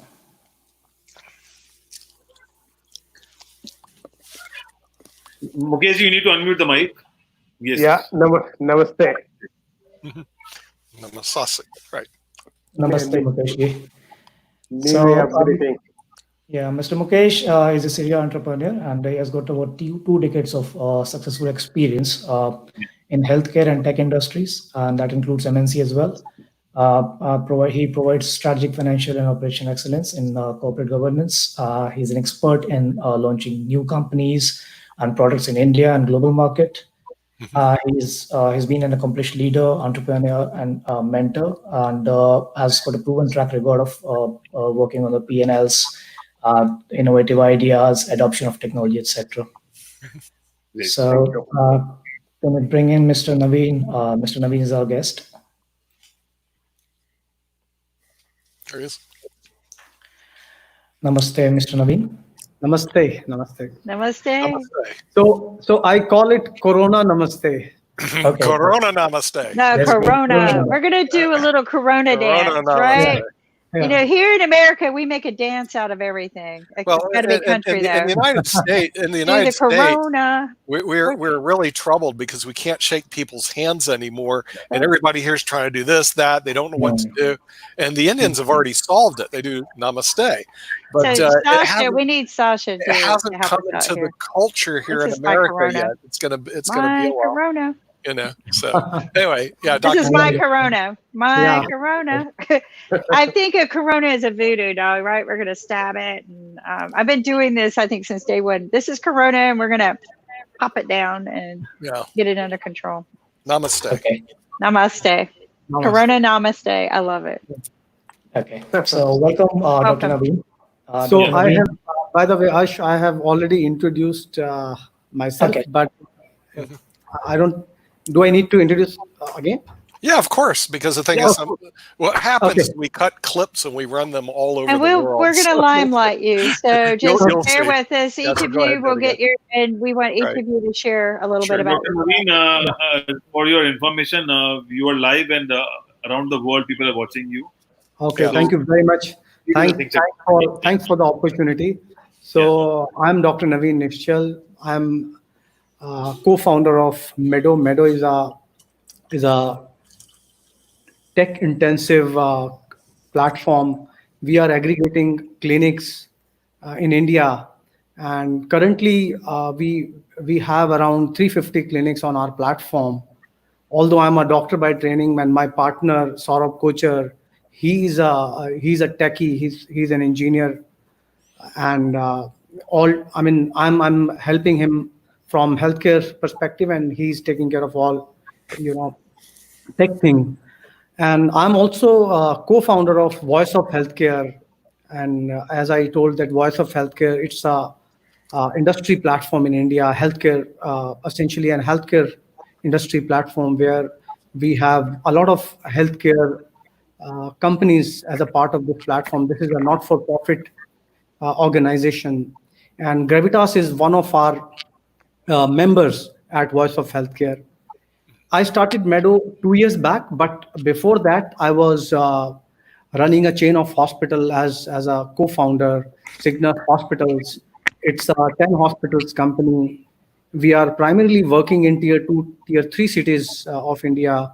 As you know that in India, majority people live in tier 2, tier 3 towns and rural part of India. So although I live in Delhi and Delhi NCR region, but we wanted to do something in tier 2, tier 3 cities. And that's how I started these hospitals. These hospitals are essentially a tertiary care hospitals in these towns. And we are, apart from all secondary care facilities, we are providing tertiary care facilities like cardiology, neurosurgery, urology, gastroenterology. But I exited from Cygnus Hospital, which is my first venture around 5 months back. With this COVID situation, I find myself lucky that way. But yeah, so that's all about me. Thank you. Thank you for joining us today. Thanks, Dr. Naveen. Ankit, can you bring Ankita, please? Okay. Hello, everyone. Namaste. That's what we are doing today. So yeah. We are trying to teach the world what is Namaste all about and how we have to do it. This is not a good time to do that. Right. Yeah. Okay. So I'll introduce Ankita. So Ankita has been a technology evangelist, and she is the chief technology officer at Gravitas. And I'll say she's the backbone of the company. Has extensive experience in implementing technology standards and strategy for technology platforms, overseeing research, supervising software revolutions, roadmaps, etc.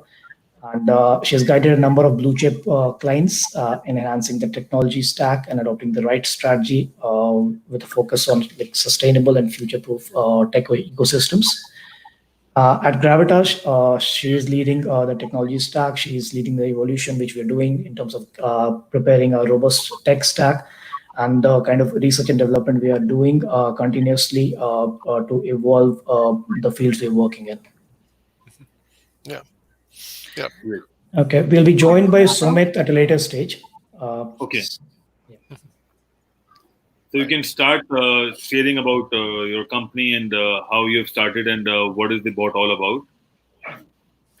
Yeah, so we started about 15 months back, 15, 16 months back, and all of us were consulting at different areas in AI and innovative tech space. And we thought that together we can create some value and bring value to the world in terms of getting the tech stack together, but also bringing the tech stack with the user experience. So we, Gravitas AI, are a niche AI and blockchain company. We're based out of London, as I said. And our mission is to empower organizations with intelligent AI and blockchain-powered systems so that we can optimize employee productivity and enhance the customer experience for our esteemed clients. And in a quite small space of time, we have marked our presence in the global market with innovative products and continuous research and development, which we keep on doing. So we've got a number of products, but some are really game-changing and some are in the stage of evolution. So we have developed an enterprise bot, which focuses on both internal and external engagements of an organization. So the bot can not only solve problems of effective customer engagement, processing customer requests, effective utilization of customer feedback through insights gained, but also optimize the employee productivity side by taking over BAU tasks of information search, processing, IT support, HR support, arranging, managing, and updating meetings, or managing contracts and invoice management, etc. So all of that powered by artificial intelligence and blockchain. So apart from this, we have also developed niche AI products, and some, as I said, are in evolution. We are working in the healthcare sector for really cutting-edge products, which will be ready sometime later in the year. We also concentrated on some specific products for different industries, such as education, real estate, and hospitality. As I said, we also invest a lot of time in research and development, and we aspire to be leading in that space. So we've got a dedicated team that continuously focuses on research and innovation, and we've got really ambitious plans to do that going forward. We have developed our own IP softwares. We've got some patent pending products. So having said all of that, we are also a responsible organization, and Gravitas AI is really committed towards working for the benefits of the larger society. And while working on this strand, we have developed one of its kind AI-powered chatbot, which is COVID-19 assistant known as Tina. And she can provision specific, accurate, and consistent information from trusted sources. So we are going to do a quick demo of the same. So if everything is safe, I can hand it over to Ankita. Yeah. Yeah. All right. Thanks, Ash. So are we good to, I mean, I can share my screen and show everyone a quick demo. Shall we do that? Yeah, you can. You just have to press the right buttons because sharing your screen can be a little different StreamYard than it is on I'll try my GoToMeeting. best to press the right button. Yeah. You got to press the right buttons, right? And then you can share your screen. That's the jinx of the demo. Yeah. You know? Yeah. Okay. Because this platform works a little differently when it comes to share screen. I've always had a little bit of a problem with it, but if you're able to work through it. Let's see if oh, this wow, works. you did good. There we go. Amazing. Wow. Yes. Wow. All right. That's amazing. Hire her. That's what I say. She was able to break through right away, baby. You know. All right. Okay. So as Ash already gave an overview of our whole motivation behind developing this digital assistant, which we call Tina. So basically, we realized that there is a lot of misinformation spreading across the globe, and there's not always the relevant information is not always readily available. So we thought how we can leverage our potential and our capabilities in the AI side to bring out this information and uh, you know make it available to everybody at which is basically it's a trusted information and does not spread any rumors. So we came up with this concept of digital assistant. So what it does is it is sourced from various sources. The content has been sourced from various trusted sources. For example, we have basically 5 versions of Tina. WHO is the common theme across all the versions. And the other versions are geography specific. For example, we have NHS version for the UK. We have a CDC version for the US. Then we have an India specific version which gets all its content from the Ministry of Health and Family Welfare website. So, and we do update it on a regular basis so that the most updated information is available to the users. So this is what it looks like. Everybody is welcome to try it out on various websites. The India version is available on Voice of Healthcare website, which is www.voiceofhealthcare.org. Or the WHO version is available on our Gravitas AI website, which is www.gravitas.bot. So feel free to come in and try it out. And it is a not-for-profit initiative from our side to help the society at large in these testing times. So, and it is, deployable on any web asset in a matter of minutes. So anybody who would want to have this this assistant on their website are welcome to get in touch with us. So yeah, this is. Sorry, Ankit, you were saying? I'll ask question later. I mean, once you finish. All right. Fine. So this is what it looks like. That's how it looks like on the website. So, I know the terms and conditions, but you're welcome to, you should always read the terms and conditions. And there's this word of advice or, a disclaimer rather, that Tina is not a doctor. It's a digital assistant that gives out accurate information, but for any specific medical advice, you should always consult a medical practitioner or a healthcare provider. So, Correct. all right. So, essentially, it gives out all the emergency contact details in case of so that people have that information right away. Then it tells about what the disease is all about, any information, symptoms, prevention methods, all those information. And as you can see in the responses, I mean, we can go through the response as well. Also, one important point here is that we have marked the source from where we have sourced this information so that the users can always check the authenticity of the information that has been given out. So, you can go to for example, this answer has been sourced from the WHO website. Then, so you can use the buttons or you can type in your questions here. So we'll try that out in a minute.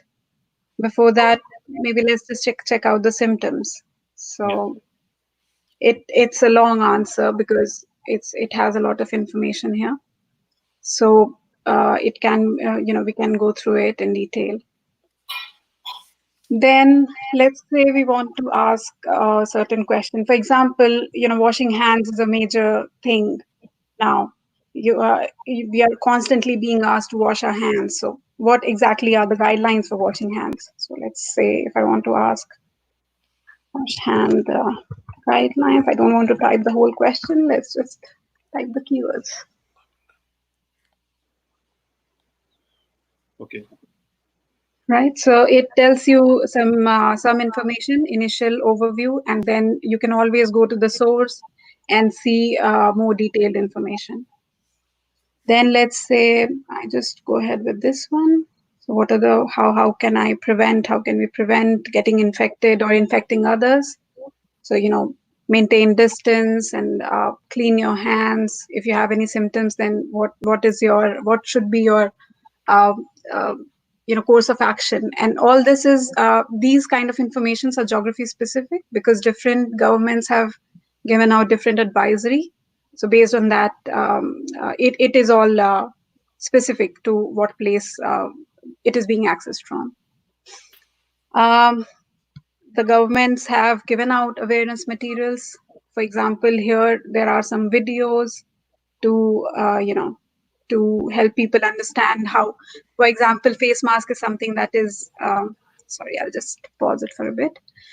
Face mask is something that is not readily available nowadays, and it is getting kind of mandatory now to use in public places. So how can one make a face mask from at home, basically? So this is a video about that has been given out by the government. So I won't bore you with the full video because it's a long one, but yeah, just to show you what all can be done on the using Tina, basically. So that's a very high level overview of the capabilities. We have powered it using our NLP algorithm, our proprietary algorithm that we have developed in-house, which makes the conversations much richer and a very good user experience. So people can, as you might have noticed, that even if I'm not writing the full sentences, or not giving out the full information about my question, etc., still it's able to give out relevant information. So and there are other sentiment analysis. There is a lot going on in the back end to make the conversations richer and more robust. So that was a quick demo. This is just, as I said, this is one of our not-for-profit initiatives for helping the society. Apart from that, we have a variety of other other solutions that we have. Some of which Ash has detailed out. But yeah, we can discuss them in more detail as we progress. So Ankita, I mean, is it not a voice-based thing? Is it just the text thing where we'll put the keywords and it will pop up? It is voice-based as well. It's text as well as voice. It depends on, I mean, we have deployed different versions on websites as required by the clients, because that's how it is. But yeah, it has language capabilities as well. So it supports 20 plus languages. And as I said, it does voice interaction as well. Okay. So can anybody around the world access this, like people in the United States? Yes, absolutely. Okay. It's available on different websites. So, and it's available, one of the versions, which is the WHO version, is also available on Gravitas AI website. So, and if anybody wants to have a specific version on their own websites, we are more than happy to do that. And it takes hardly a couple of minutes to do the process. We have made the process really simple, and it can be, we just hand out a little bit of code and then that's it. Oh, really? Okay. All right. So that's good. Go on, Nick. Yeah. Well, I mean, the thing is, see, a lot of our viewers are from the U.S. and matter of fact, Willie Hill is buried underneath us. He's from Australia, so I just want to make sure that our viewer, I can bring Willie Hill back. There he is, mate. That the people in the United States and the people in Australia can actually access the technology through your website. Would that be correct? Yes, absolutely. Yeah, definitely. And we can install it on other organizations' websites as well. Just to add one point to Ankita's, that it is available, it can be available as a voice thing as well. But given the scale of operations we're looking at and the kind of misinformation which is spread out, so if we do it on scale, obviously voice is a technology which is much more costly. So keeping in mind that we have done it text to text, but if there's a customization need for some organization, we can work that out, which can be a bit more complex. Right. Okay. So you can do voice, or you can actually do text in terms of the Q&A. Right. Okay. And you actually support, you said 20 different languages? Yes, we do. Yeah. Can you give me an idea of some of the languages? Because some of our viewers want to know if we habla español or some other different types of languages that you have there. Give me an idea of some of the languages. Do you support Yeah. Spanish? So yeah, we do support a lot of European languages, including Italian, German, Okay. French, Spanish, Right. Arabic, Okay. Hindi for Indian for Okay. India, and I mean that's on top of my head. But I have a list that I can bring up. Oh, But wow. yeah, that's on top of my head. Okay. All right. Can you bring up the list since you're good at? Yeah, I can. Meanwhile, No, you guys can let's have a take a look, discussion while I because can. some of our viewers are from different countries. The good news, a lot of them speak English as their second language, but they have another language that as their primary language, like Spanish. And it would be good to know which languages you support, because a lot of them would prefer Spanish as opposed to English. Absolutely. I'm just looking into that list. Also, I would Just like give to me a know, moment. you are implementing country-wise. Maybe suppose for India, you are implementing the Ministry of Health, and vice versa for US, you are implementing the NHS and maybe WHO. Do we have a global, maybe a website where we are implementing all these sources at one place, so that people will get the news globally and also in different languages? Is there any kind of thing? Yeah, so what we have done is, so we have kept the global instance, which is the WHO instance, because that is a generic advisory, which is valid across the board. So we have kept that instance on our website, which is www.gravitas.bot. But as Ankita already told, that there are different advisories being given by different governments. So for local instances, for different companies, organizations, the deployments we are doing, we are trying to keep it more specific to that particular environment and the region, so that people have the most relevant, consistent, and accurate information. Right. So for US, it is a CDS or what? CDC. CDC, yes. CDC and CDC, WHO. okay. Yeah. Yeah, CDC. But I and- will also ask you one more thing. What happened is that in India, people are locked down for more than a month, and in the morning when they woke up, they don't check the Indian facts. They check what's happening in UK and what's happening in US. So that's why I'm asking you. There should be a website which will discuss or which will say what's happening around the world.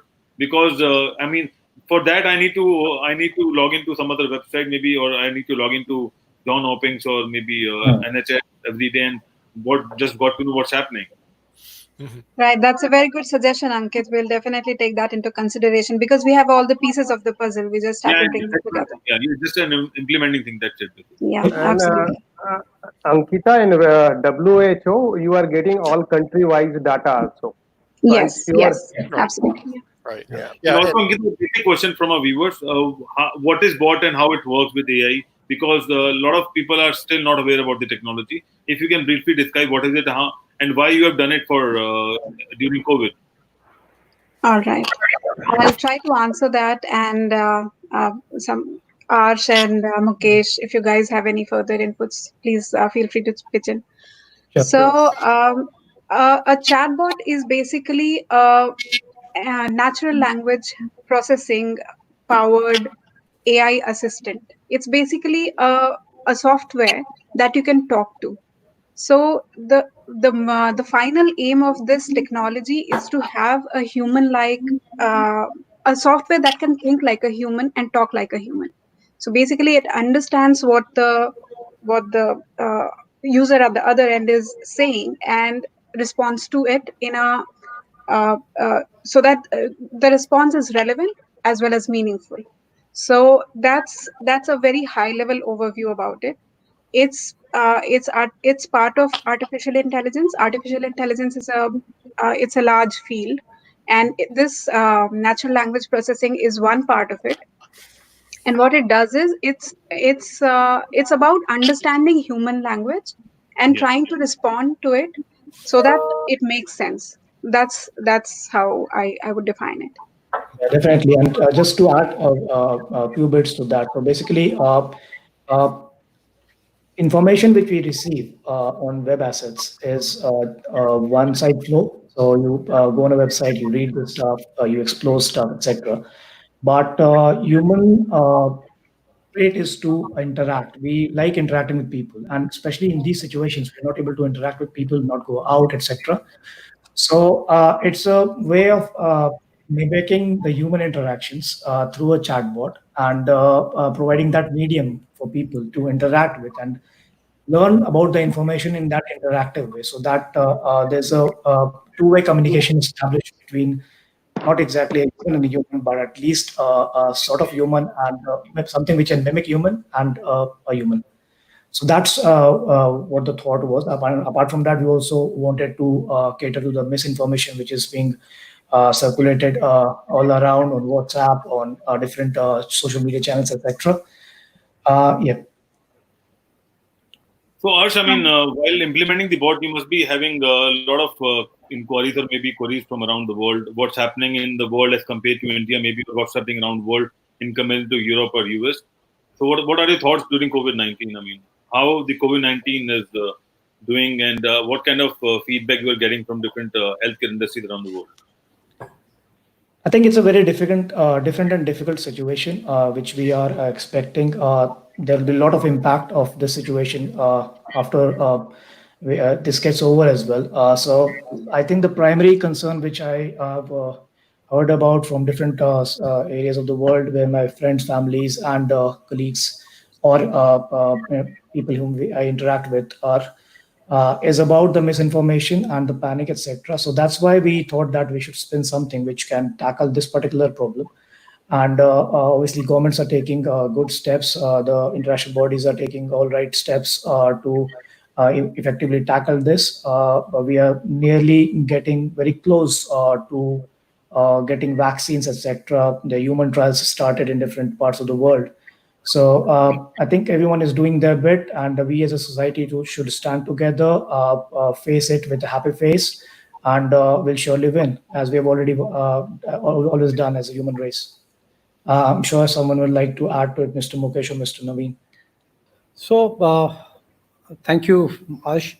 So a couple of point I will add to Ankita's version. Yeah. While we got this bot on our website, I got a lot of phone calls from different stakeholders, and they really appreciated this bot. And the best thing is that the customization part.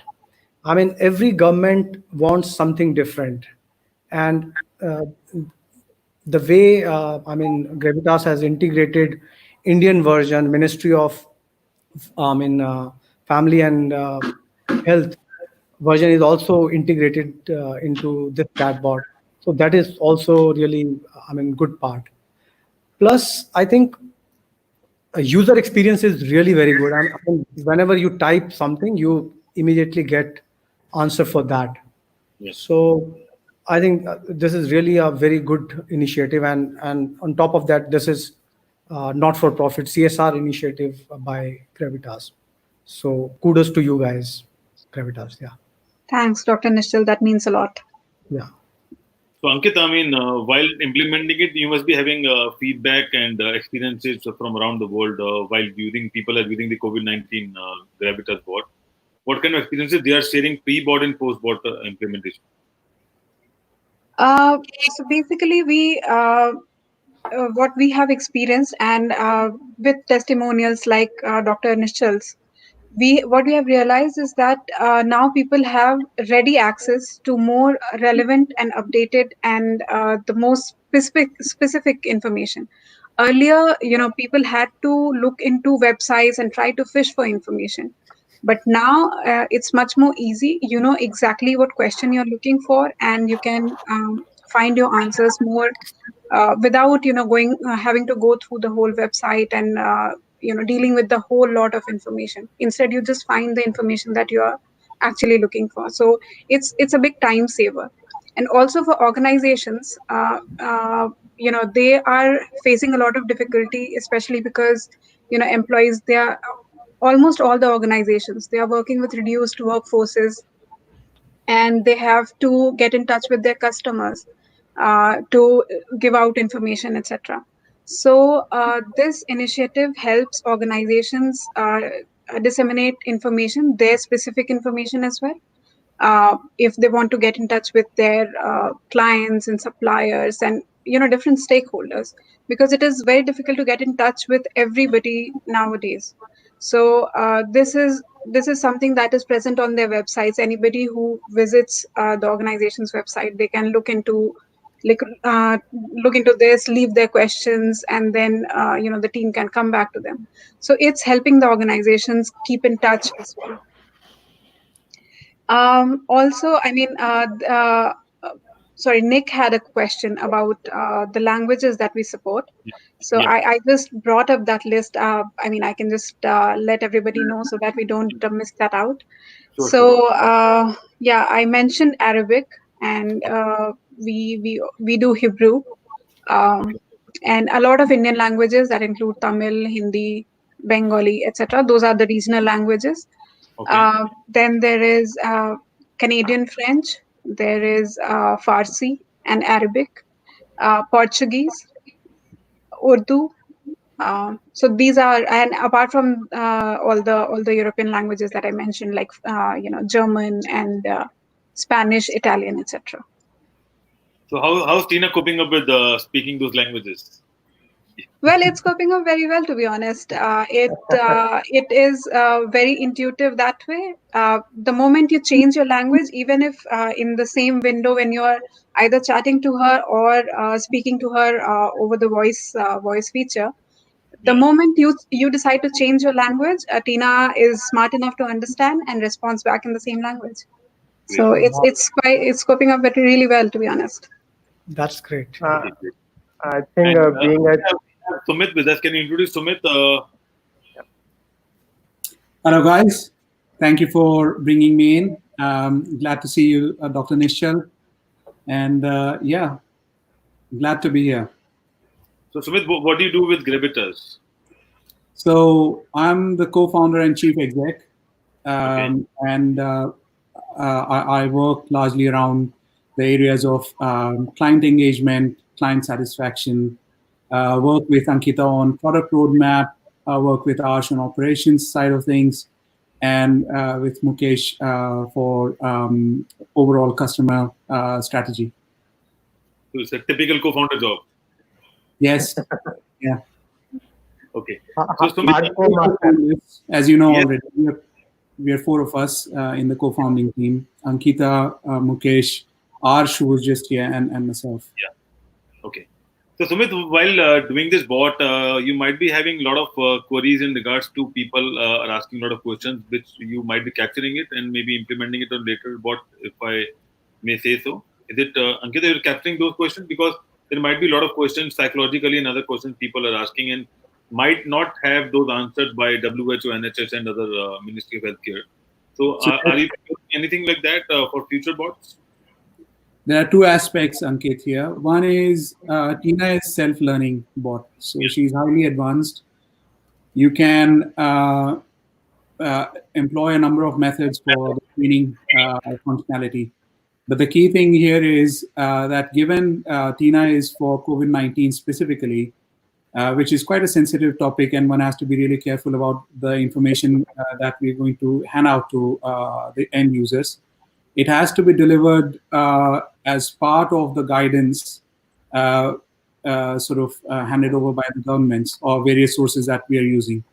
As far as the general conversations are concerned, Tina does pick up the hits or the questions that have not been answered, and she goes through her learning model to update answers as relevant.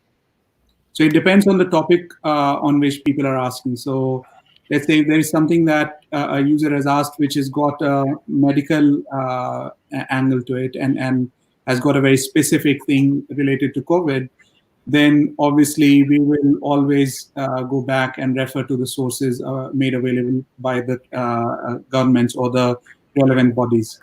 Otherwise, depending on the topic, she can pick up information from multiple sources.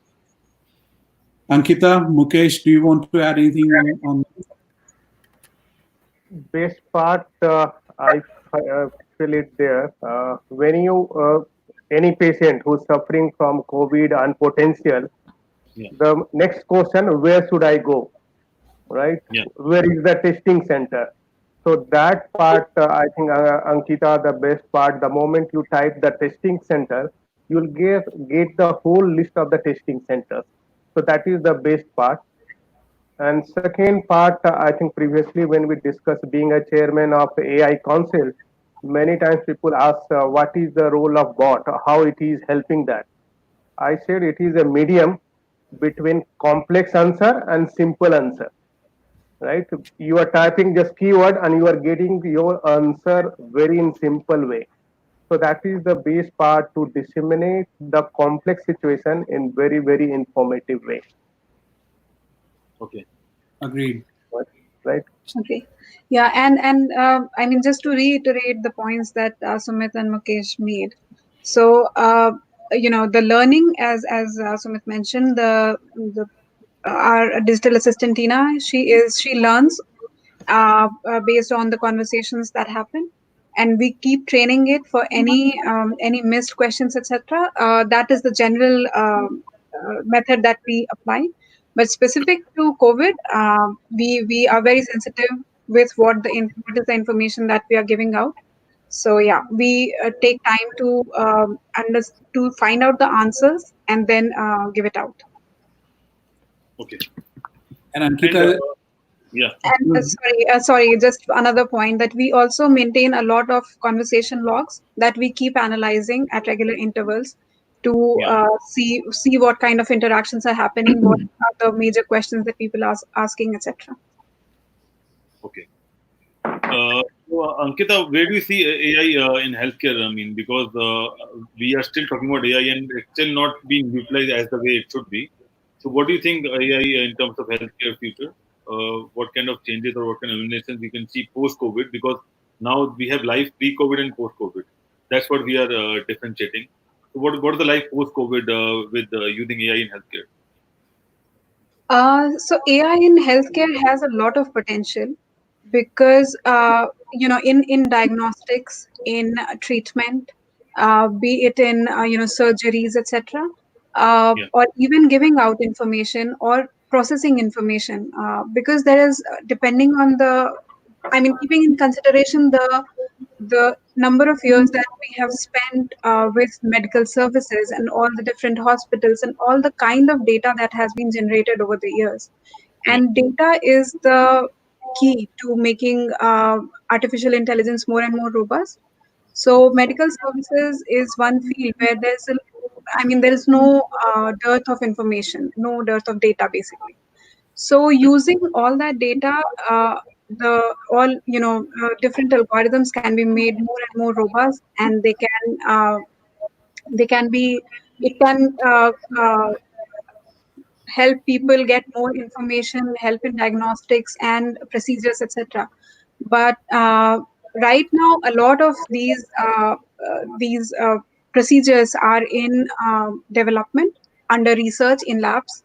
So it is a long way before we get to a stage where an artificial intelligent robot might perform a procedure. Although there are some simpler procedures that are being performed nowadays, especially in the more developed countries. Some procedures are being performed by robots and under medical supervision, obviously. But yeah, Dr. Nishchal and Mukesh, since you guys have much more exposure to the healthcare industry, if you would like to add more to it. Yeah, I would like to add something here. That healthcare professionals, by and large, they are they are very much resistant to technology. And with this part, this Corona thing happening, suddenly they have become more receptive to technology. So I think this is the right time to bring them on board, and whatever we can do with them, we can do. So this is the right time. So I think if we can, do something around this time, and I don't think that Corona, we are, going to get rid of Corona in year 2020. This is going to be with us, and we have to prepare ourselves that we are going to live with this Corona, maybe for life, but if not maybe for life, but for next couple of months, say 6 months to 18 months, I think. So I always say that if three things happen, then one thing is if we get some antiviral drug, then we can get rid of corona. If we get vaccine very early, then we can get rid of this disease. Third is that every virus, when it comes, it mutates with time. So with time, if its virulence goes down, then only we can get rid of this disease. Otherwise, we are going to live with this the way we are living with H1N1, bird flu, or other influenza viruses. So we have to live with this. I mean, in coming time, and this is the right time when we can bring technology on. So I think you guys are doing really great job. Good work. I'd also And like to add a couple of points here. For example, in terms of the specific use cases that we have got for healthcare or we are developing. So, for example, there is a very robust appointment complaints query management system that we give to healthcare sector. And it is live with a few clients. It is powered by a dashboard view, so you can collect a lot of information at the back end in compliance with your data privacy laws. We are working with some of the sort of clients that we have around image processing, your telemedicine aspects through Tina. So there are a lot of things that we are doing in the backend from an innovation perspective, as well as solving some very specific use cases to the healthcare sector. Mukesh, sorry, you were saying something? Yeah. Just to add on to Dr. Nishal and Ankita and even you, AI has a multi-dimensional role in healthcare. From product development, because many of the medicine and other things is being based on the data. We see the trend and other things. Many equipment is now AI based there. So it has many roles. In fact, when we talk about within this year, probably we able to get this vaccination. So this is not a normal trend for getting new vaccination or any new drug within a 6 months and a year. All this is happening because there are some role of AI. So it has many roles is there. And of course, in Gravitas, they are more on the conversational AI, but it's many. I know it's about new medicine coming up, new equipment is coming up. All these things are now these days. It is one way, another way. In fact, AI is now everywhere in your home, your drawing room, your bedroom. When you talk about Alexa, it is nothing. It is AI. True. Right? Yeah. Very And just to add to a couple of points to Mr. Mukesh, sorry, if someone was speaking, maybe. Please, please. Okay. So Mr. Mukesh talked about trends and data, etc. So there's one part which is the conversational side of it, the conversational AI, but there's a lot which can be done in decision augmentation sector. So by decision augmentation, I mean doing the analysis of the data and then developing really robust models in terms of regression, doing different sort of techniques, clustering, etc., and drawing insights from the large pool of data, the big data lake which we have in the healthcare industry. And that is where AI will be able to pinpoint on specific insights, specific things which need to be pulled out, which matrices are important, which variables are important, to define a particular way of disease diagnosis, or maybe define a particular way of dealing with a particular type of scenario, etc. So that is where AI will definitely play a role as well. Great. So also, I mean, our viewers would like to know that can Tina answer some questions like how soon we'll get the vaccine, and also how soon we'll get rid of the coronavirus, and when the lockdown will open. So these kind of questions, I know. I mean, I'm just asking what viewers would like to know. So what's Tina's take on that? I'm sure Tina will like to answer that, but we need to have that answer. We are waiting for the world. As soon as leaders the world and finds out, Tina will know. yeah, Tina will definitely know. I think with time everything is changing, and every day we are getting to know something new about this disease. So I think this Gravitas team is also very dynamic, and they are also updating their bot as soon as they get the news of vaccine or some other treatment. So they will definitely update into their chatbot. I'm sure about that. Great. And just to add, Ankit, recently we have, I think 2 days back, we have seen in the news that Singapore, some aesthetic institute, they said in India it is going to be end by June end or July something. It was based on the AI data projection. Yeah. So there are some roles happening everywhere. Knowingly, unknowingly, AI is coming up. Yeah. See, Mukesh, I'll tell you, AI is playing the role, and we are following the AI, but Corona is not following AI, and I think we are following Corona, and that's how the race is going on. And it's an invisible warrior, and we don't know how to, fight and how to get rid of it. But we are still united. That's what we do on IBM. We are united. We spread love, and we are one world basically. Because we are, if we work together as a world, I think we can get rid of it. Because what we have discovered on IBM TV and around the world, that people or maybe countries, they are not sharing the information. They're not sharing the best practices, and that's why you are having different things going around the world, and also the learning is not there. So suppose something happened in Europe or maybe in Italy, we are not learning what happened in Italy, and then we should take the right step. Although India is still in a good state of mind as of now, because we have been locked down since more than a month, but you know what's happening around the world. So the best practices and sharing and caring is very important, which I think we forgot while learning about AI and machine learning and all those things. And that's the way forward. But we need to come back hard, and we need to get rid of Corona. And right now the world is also beautiful, so there's a lot of positives going around. There is no pollution, and everything is going smoothly. The environment is rebooting. Environment is rebooting automatically without spending a penny. So that's a good thing. I mean, so Yeah, true. good things also going around apart from what Corona is doing with us. But it was a good conversation, and it was nice hosting you all.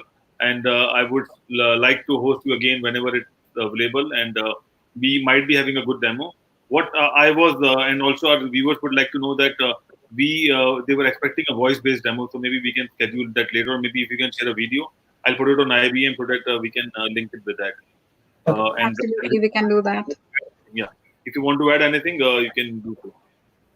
Yes, I just want to add at the end of this, I am very hopeful because of all the research that has been going on across universities and hospitals, etc. I'm very hopeful. Very soon, AI will find a way of, finding either a vaccine or some sort of drug. But AI will pave the path for that. I'm very hopeful. The key sentiment is that AI will support the human race, because there are sort of Corona warriors fighting this battle right from the front. So technology and AI and the whole infrastructure will support us as a race to overcome this challenge, hopefully soon. Yeah, I can't agree more with Sumit. That's definitely where companies like us can pitch in and help organizations find the right insights, the right details from the vast amount of data sets, etc., so to find the cure. great. So it was a nice conversation, and I think you liked Thank it. you. And viewers are I would like excited. to thank you from IBMTV as well. Thank you so much. And Thank you. let's keep Thank you very connecting the resources and keep connecting the data. And I am from the technical industry as well. And I truly believe that data is the way to the solution. Artificial intelligence will make it more organized and faster. But we have to get that data to make AI work. So thank you so much for all your efforts, because we're humans. We're designed to survive, right? Yeah. We're built with resilience, right? Definitely. Absolutely. Thank you so much. Thank you very much. Thanks, I'll have guys. to learn that pattern. That's quite interesting. What? The thing that you're doing with your hands. So this is love, okay? This is how you hug now. And I learned, Oh, that's interesting. Yes. this is how you hug. But do you know who David Copperfield is? Yes. David Copperfield taught us this at a show. He said, "Yeah, this is the future hug." This was before COVID, like 2 years ago. And he goes, "And this is how you will hug in the future." And I'm like, "Well, that's great." And I remembered it. And so this is what we do: we share our love, right? And we're going to Correct. unite in our communities, and many blessings for the future. Namaste. All right. Amazing. So Yeah. before we announce closing of this session, on the behalf of Gravitas, I have already offered Ankit the pre-deployment of Tina at IBMTV site. Awesome. Thank you so much. And please come back. Let's do this again. I'm sorry I had to fade out. We had a little technical difficulty at our end, but I'm back. So absolutely. Let's get us all back together. Thank you. Thank you. Thank you. Thank you. Namaste. Bye. Thank you. Bye-bye.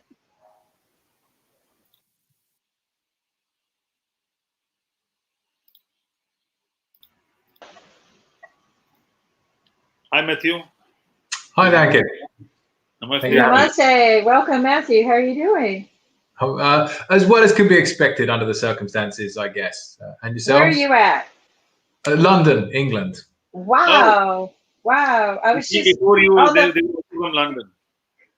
I was just on the phone with people from London. They're wanting to buy test kits. So Okay.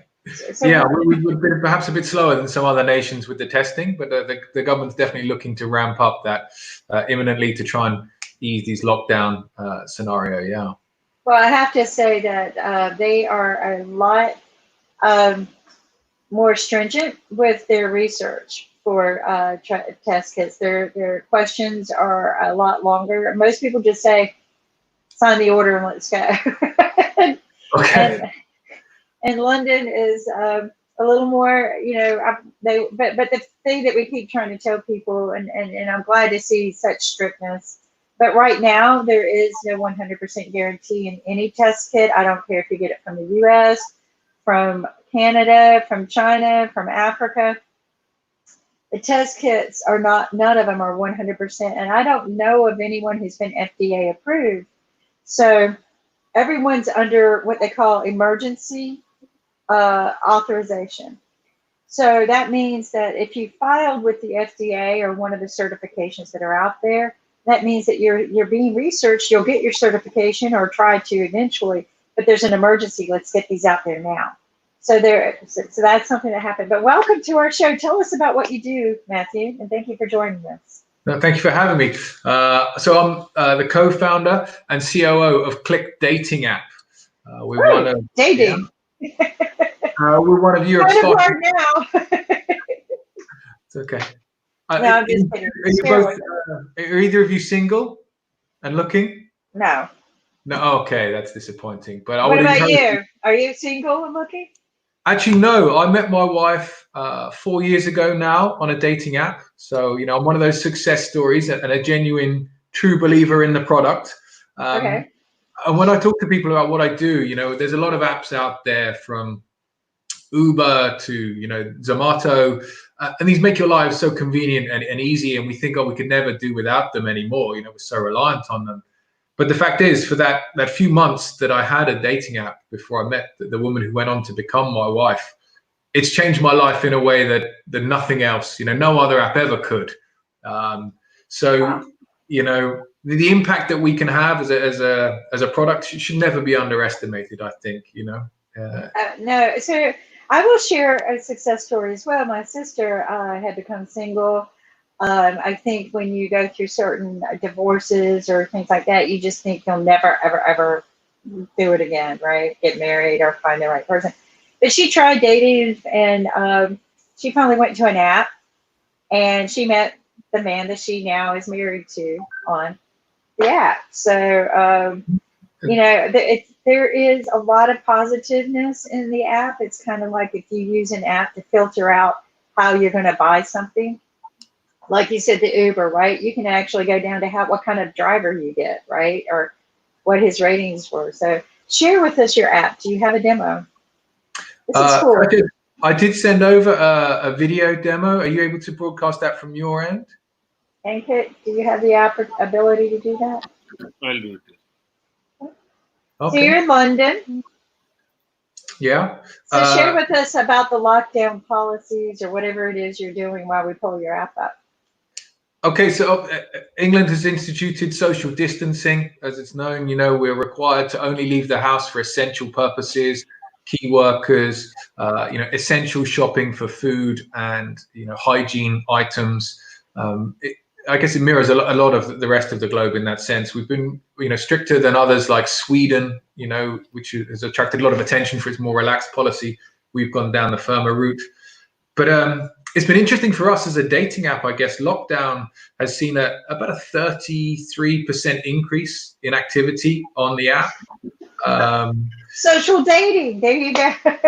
We call cyber we call it ISO dating, and people have become very creative with how they're, turning a video chat into something much more than, we associate video chat with perhaps business calls or international conferences and things like that. But people have been cooking meals together. They get the same ingredients. They start their video chat, they cook it and they eat it together.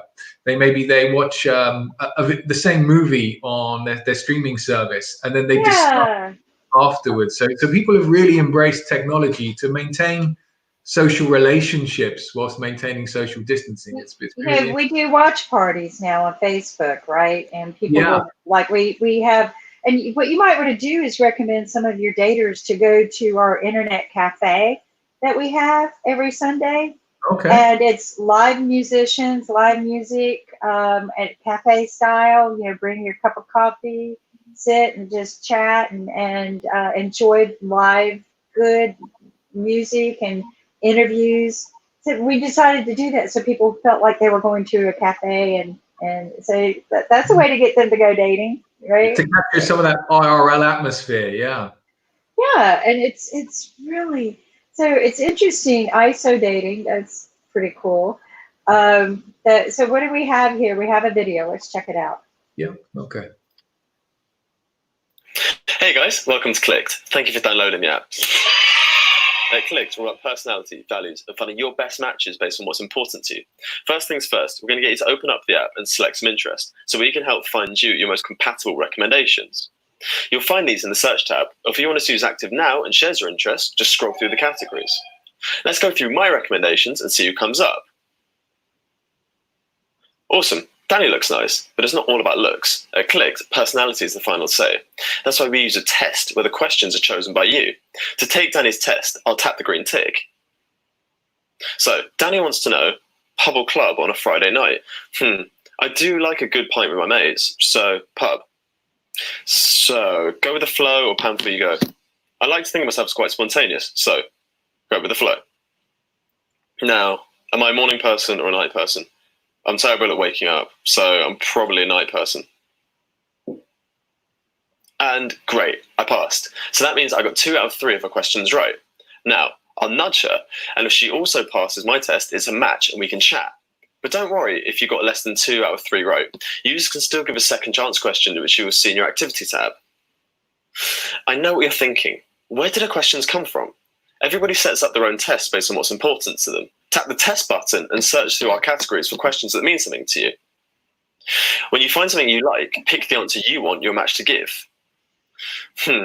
Rather hang with dogs or cats? Well, I'm allergic to cats, so I want to match with someone who is a dog person. Don't worry, if you can't find a particular question, you can tap the create button to submit your own. To get the most out of Clicked, upgrade to our premium service, which will give you unlimited quizzes, nudges, second chances, increase your profile visibility, and get you access to our awesome events. Upgraded users get up to 3 times more matches.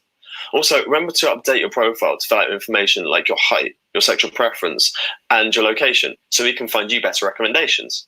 If you have any questions or suggestions, we'd love to hear from you. Just go to www.clickedapp.com to find out more information. Thanks a lot, guys, and enjoy the app. Wow. So, I guess that summarized our unique selling point is that 3-question quiz that we put between people before that they can go on to chat. And that really helps distinguish us from the slew of kind of swipe-based apps which seem to have permeated the market. Yeah, which are based purely on look. Right. The swipe right. We have a song about that. We have a song called Swipe Right. Are you going to sing it for me now? We can get it actually Sunday. Join us Sunday and I will have it sung for you. It's really, really quite cute. But But no, it's I have one song recorded in Nashville, so but I don't sing normally. So Okay. but So Matthew, you know that, I mean, when people look for dating apps, I mean, they go to Play Store or Apple Store, and there are tons of apps. So how do they find yours? Yeah, because it's, you know, it's very difficult, and also all the apps are all similar. I mean, swipe right, swipe left, and all those things. So how they can, I mean, reach out to click, and what kind of different experience apart from the questionnaire you are sharing with their audience? So yeah, the question is the 3-question quiz is the unique feature that makes us stand out, and how we are promoting ourselves to stand out from the crowd is that we've tried to inject some of that fun and personality based initiative into our promotional materials as well as in the app. So some of the campaigns that we've been doing, for example, we had a speed dating event where after 3 dates, we would ask you, would you go on holiday with the person opposite you? Not just whether you go on a next date with them. And then at the end of the night, we picked 3 couples, and the very next Friday, we sent them away on holiday. And they'd only known each other for 3 minutes. And this was quite exciting and new, and it got us the attention of some of the national press in the UK. We actually ran this with celebrities from Love Island, Made in Chelsea, The Apprentice, The Circle, also on the BBC, show. And it was such a unique and novel concept that it generated really quite a lot of publicity and awareness for us. And that's what, one of the examples of how we've tried to be different and then stand out from the crowd. And also, Matthew, you know the industry because a lot of fake profiles and a lot of unwanted people are also using the app. So how you can discriminate between a genuine person and then people who are doing fake profiles and who are not genuine, and they're just trying to use the platform for different measures? Okay, so we have a human review process. All profiles go through a human review within 24 hours of being uploaded onto the app. We've got a constant monitoring for reports of suspicious behavior from users. If we're seeing one person has had a number of blocks by other people, or they've been referred to the admin team for review, then we're proactive in monitoring that. And then there's various software solutions that you can install, and there's actually a collaborative effort within the dating app industry. There's a few companies that offer a centralized service. They have a database of suspicious IP addresses, email addresses, profile photos that all have a record and a history of being used for nefarious purposes. And that allows you to filter these people from the app early on, and then report further incidences from your app and share them with others in the industry to help minimize that problem. And what kind of success you are getting in terms of numbers in UK and maybe in Europe, if you have that app available? Sorry, I missed the question. Well, so he's shared some success stories with us, but what is your average success rate? In terms of versus in the US? And I'm curious too, are you getting messages that people are meeting each other around the world, or are they pretty much staying, do they just meet close to home, or how does that work? Okay, so from our data, we see that most people have about a 12-kilometer radius of interest. When that's about as far as the average person. We do have some examples where people stretch it out to 150 and they're willing to make the effort. But most people, I think, they're looking for that somebody who's a local connection to them for that IRL meetup, and then sustaining the relationship more conveniently. You were asking for a success story. I think one of the best examples I can give you, earlier on when we were launching the app, we put a post out there. We were looking for an intern to basically give the app a test drive. Is it working?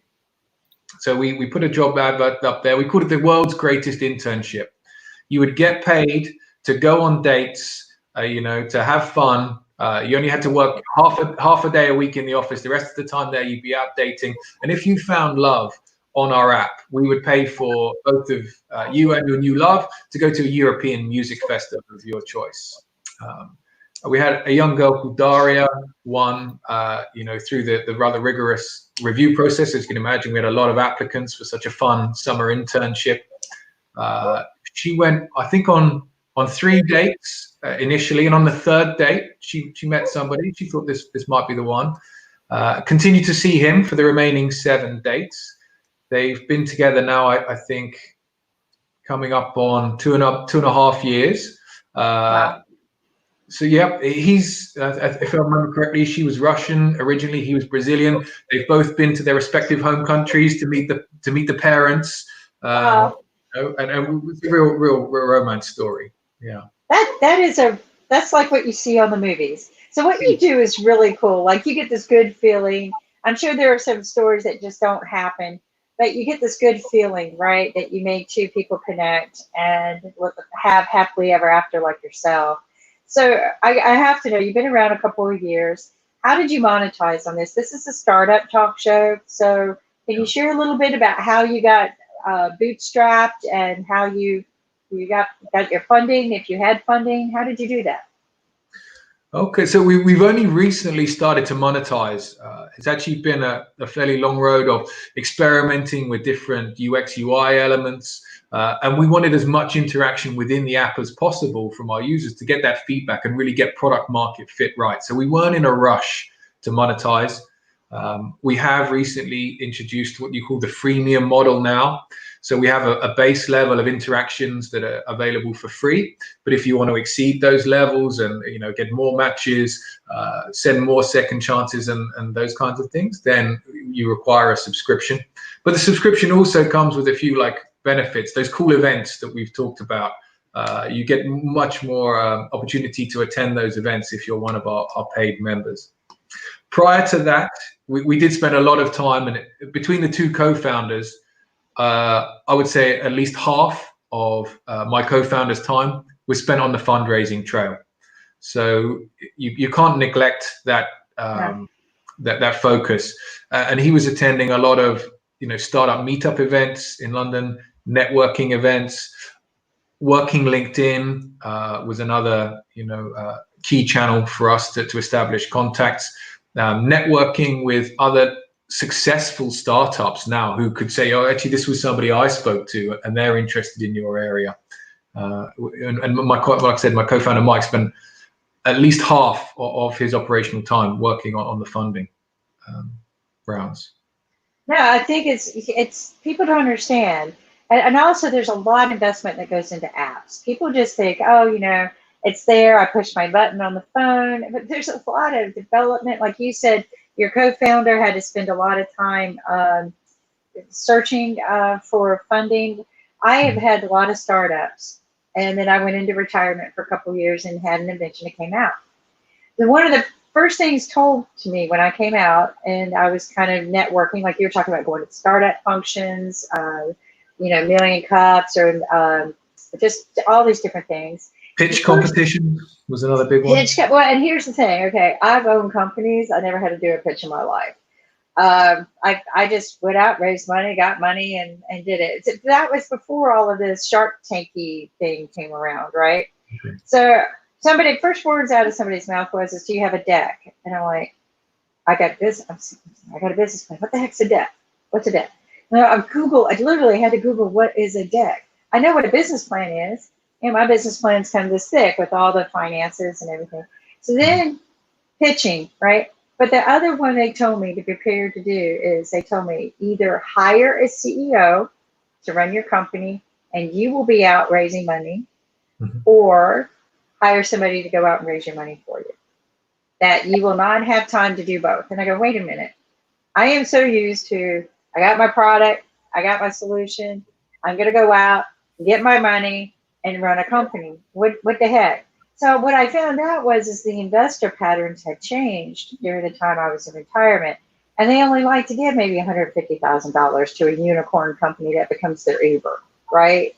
So Silicon Valley, I think, kind of instigated this.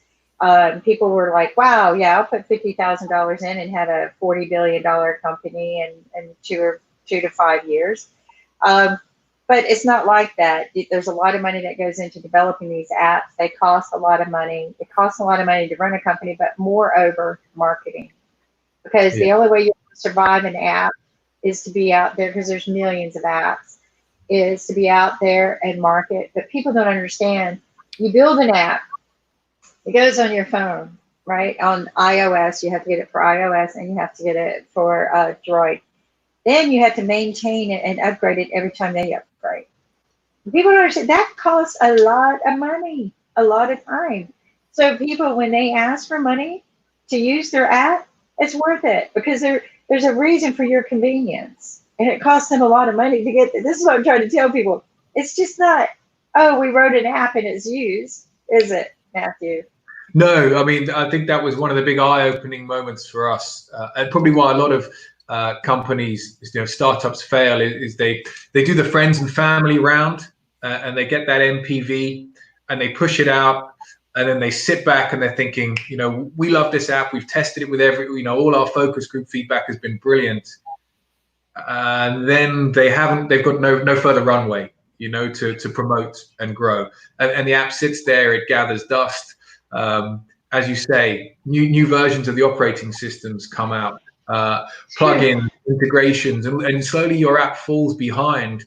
And actually, quite quickly, you find that even if somebody does try and download your app, it doesn't fire up.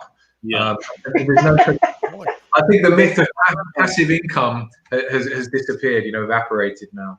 So I believe that the app industry, and especially the app, company who are doing the apps, they have a very hard time while the transition is going on, because they lose a lot of customers while the transition is happening from OS 1 to OS B. And that's what's happening around the world. What do you think, Matthew, about the transition? Because once you do a transition on an upgrade of an app, do you lose your customers? So you were saying once we do a transition on the app?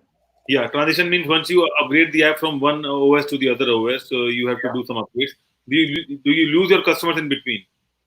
So we've not experienced a problem with loss of customers. Yeah. One of the bugs that we didn't realize was occurring initially was that our customers were being logged out of the app during upgrades, and so although they still had the app on their phone, they were no longer receiving push notifications, and so the retention levels. They still had the app installed, but they weren't being drawn back to the app, and the engagement levels would tail off until they found an organic reason to come back to the app. So this was something I would say.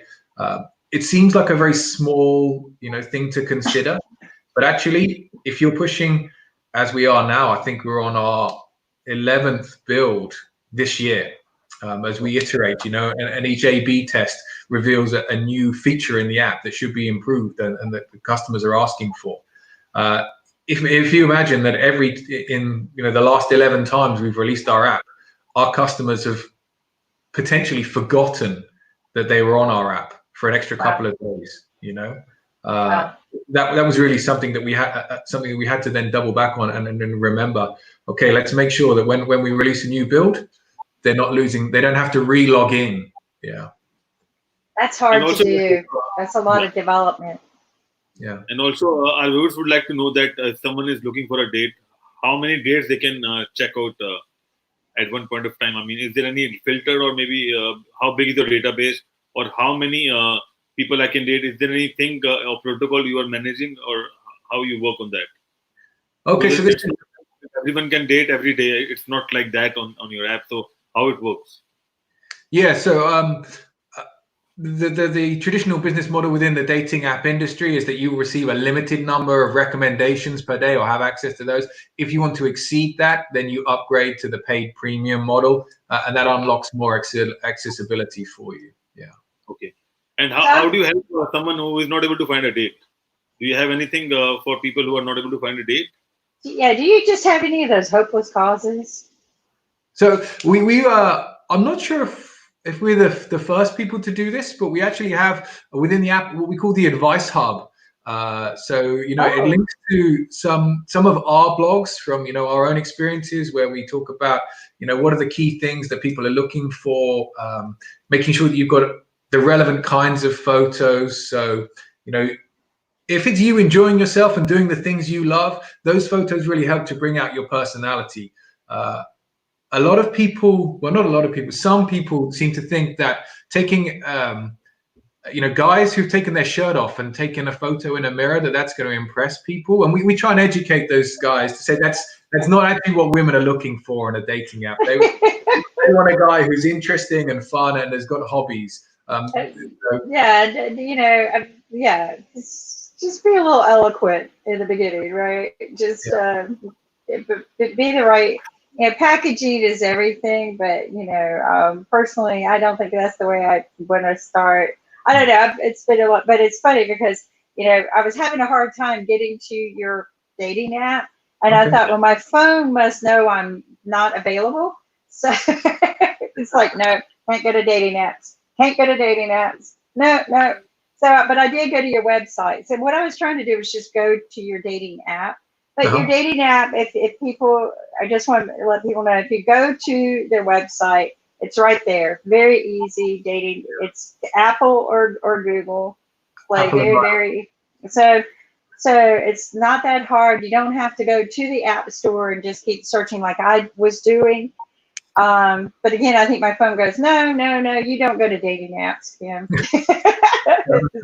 Why do you want to go to a dating app? Yeah. I think my phone is clickedapp.com. Yeah, it's probably the easiest way. How about the name ClickDapp? How come you finalized the name? Yeah, that's a good question. Where did you get the name? Yeah, that's very good. Yeah, because we wanted people who clicked. That's the thing. That's what you say, isn't it? Like we clicked. Yeah, we clicked. We really clicked. There was a spark. But you can just click to it too. I'm thinking click like this, but you're thinking click like this. Yeah. There you go. I mean, there again, that's not. I didn't even date before I got married. I didn't like dating, so I guess I would have been one of those good candidates for arranged marriage. I never liked dating. It just was not my thing. But we didn't have this kind of thing, right? We didn't have matchmakers. We didn't have. It was all spin the wheel. So no, this is pretty cool. I was thrilled when my sister, she told me, I was like, oh, don't go to the dating apps. No, scary. And then now she's married to the guy. So I think the statistics suggest that by 2030, something like 60% of marriages globally will be starting online. It's by far the dominant way to meet new people these days. Yeah. Matthew, I'll tell you what happened. I mean, yesterday we had Wesley Elder on our show, and he did that movie, The Matchbreaker. And we were discussing about how he did the movie and how he did The Matchbreaker, because he was talking about dating apps and how the dating apps are doing well around the world. But still, there are a lot of people who are not happy with the dating apps. So the story is about something like that, basically. So he was on our show yesterday only. Okay, so I think when when the concept of Clicked was being developed, we were thinking what are the pain points and the problems that people are facing right now, and it is that a lot of people. I mean, although dating apps are the most popular way to meet, people still are complaining a lot about them. Because of that. I think that superficiality, and although they feel quite quick and easy to use, one article. In the UK suggested that it takes 1,000 swipes, on one of those apps to get a date. Now that's actually quite a lot of wasted time.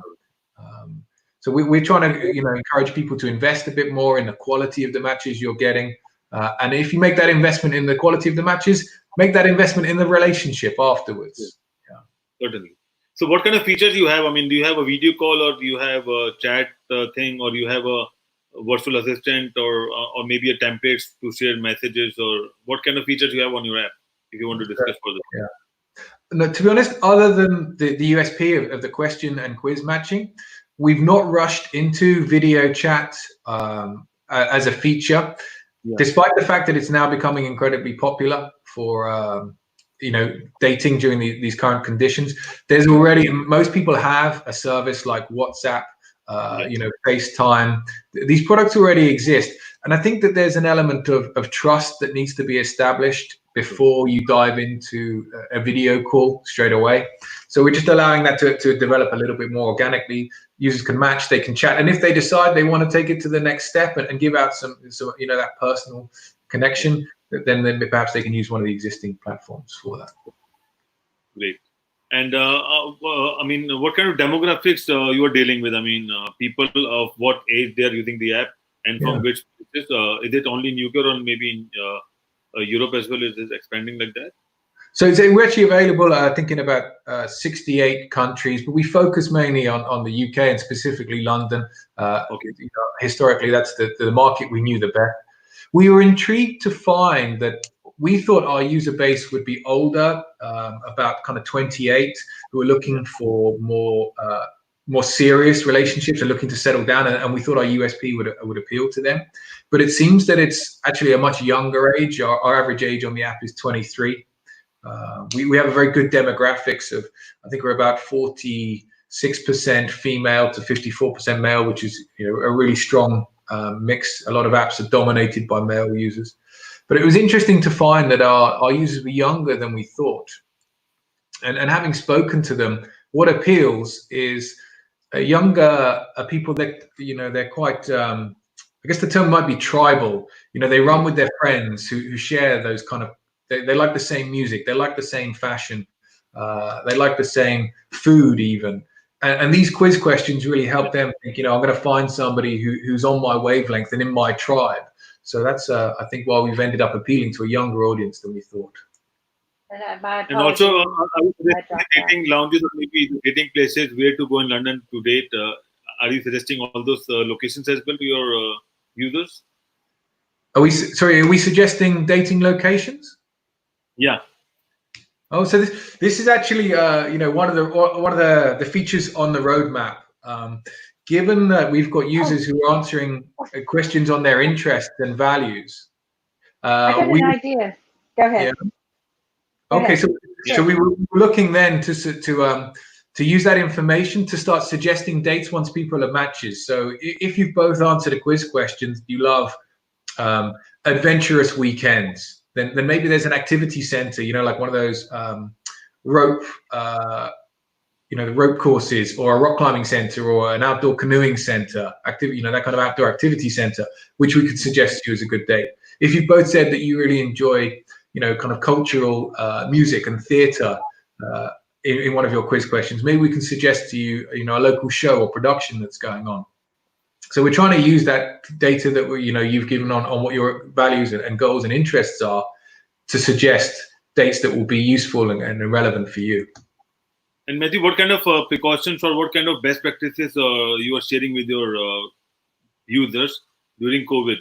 Because I mean, it's on the website. It's on the website. Yeah. So I think what's the tagline we use is stay home, stay safe, stay social. So it's ISO dating verb, dating someone whilst following social distancing, self-isolation protocols. As we're all social distancing physically, we want to make sure that there's a fun alternative to connect and meet new people. So then, so it's all about, and I like your ISO dating. I think that is just so beautiful. You've got some very cool, creative marketing minds going on here. I got an idea, see how this is all about startups, right? And integrating ideas and stuff like that. I have several startups myself. I have an old app. Of course, as you know, apps are about how much you market and sometimes luck, right? And my app, I've been told, is 10 times better than any of the other apps that were out there. I was busy, I built it as a proof of concept. And I also wanted to understand what did it take to get an app process. That's unfortunately sometimes, I know it sounds like a waste of money, but I really thought the app would just catch on fire and people would really go for it. But it's called Meet You There. Okay. And we can integrate it with yours. Are you thinking what I'm thinking, Ankit? We could, because it's still there. I still have the app. I just quit developing it after the third upgrade with Apple and Droid. I just said screw it. But but the people who used it loved it, and it was way before a lot of these other, scheduling and meeting somebody somewhere. It's about scheduling an appointment or meeting people at a restaurant. And the reason why I developed it is that everybody says okay, and then you get to the restaurant and everybody can look and see where everyone's at. If you said okay and it could track you, then you can see it. So you're not calling, where are you, when you're going to be here. It gives estimated date, time of arrival, ETA, for everyone's estimated time of arrival. I also made it a game, so it clocked you in as you crossed over the restaurant. And I would always say, last one here has to buy the beer, and we'd have to show our timestamp. Okay. So it was developed and designed to show a proof of concept for one of my inventions. But everyone said, you need to push this as an app. My problem is it's not that I'm not a good marketing person. I have my brain on something else. So I just kind of put it out there and thought if it was good, people would use it. But what I realize is apps require good marketing. So I'd like to suggest, because what was great about this tool is that we were designing it so it would do that. Like if you live here and this person lives here and you want to meet somewhere, it would show you in between. And there is an app called In Between, right? So, but it would do that. But what's great is that it will show you if a person broke down on the road, like they're stuck in traffic. You see all of that. Like you see, oh, this person's stuck in traffic.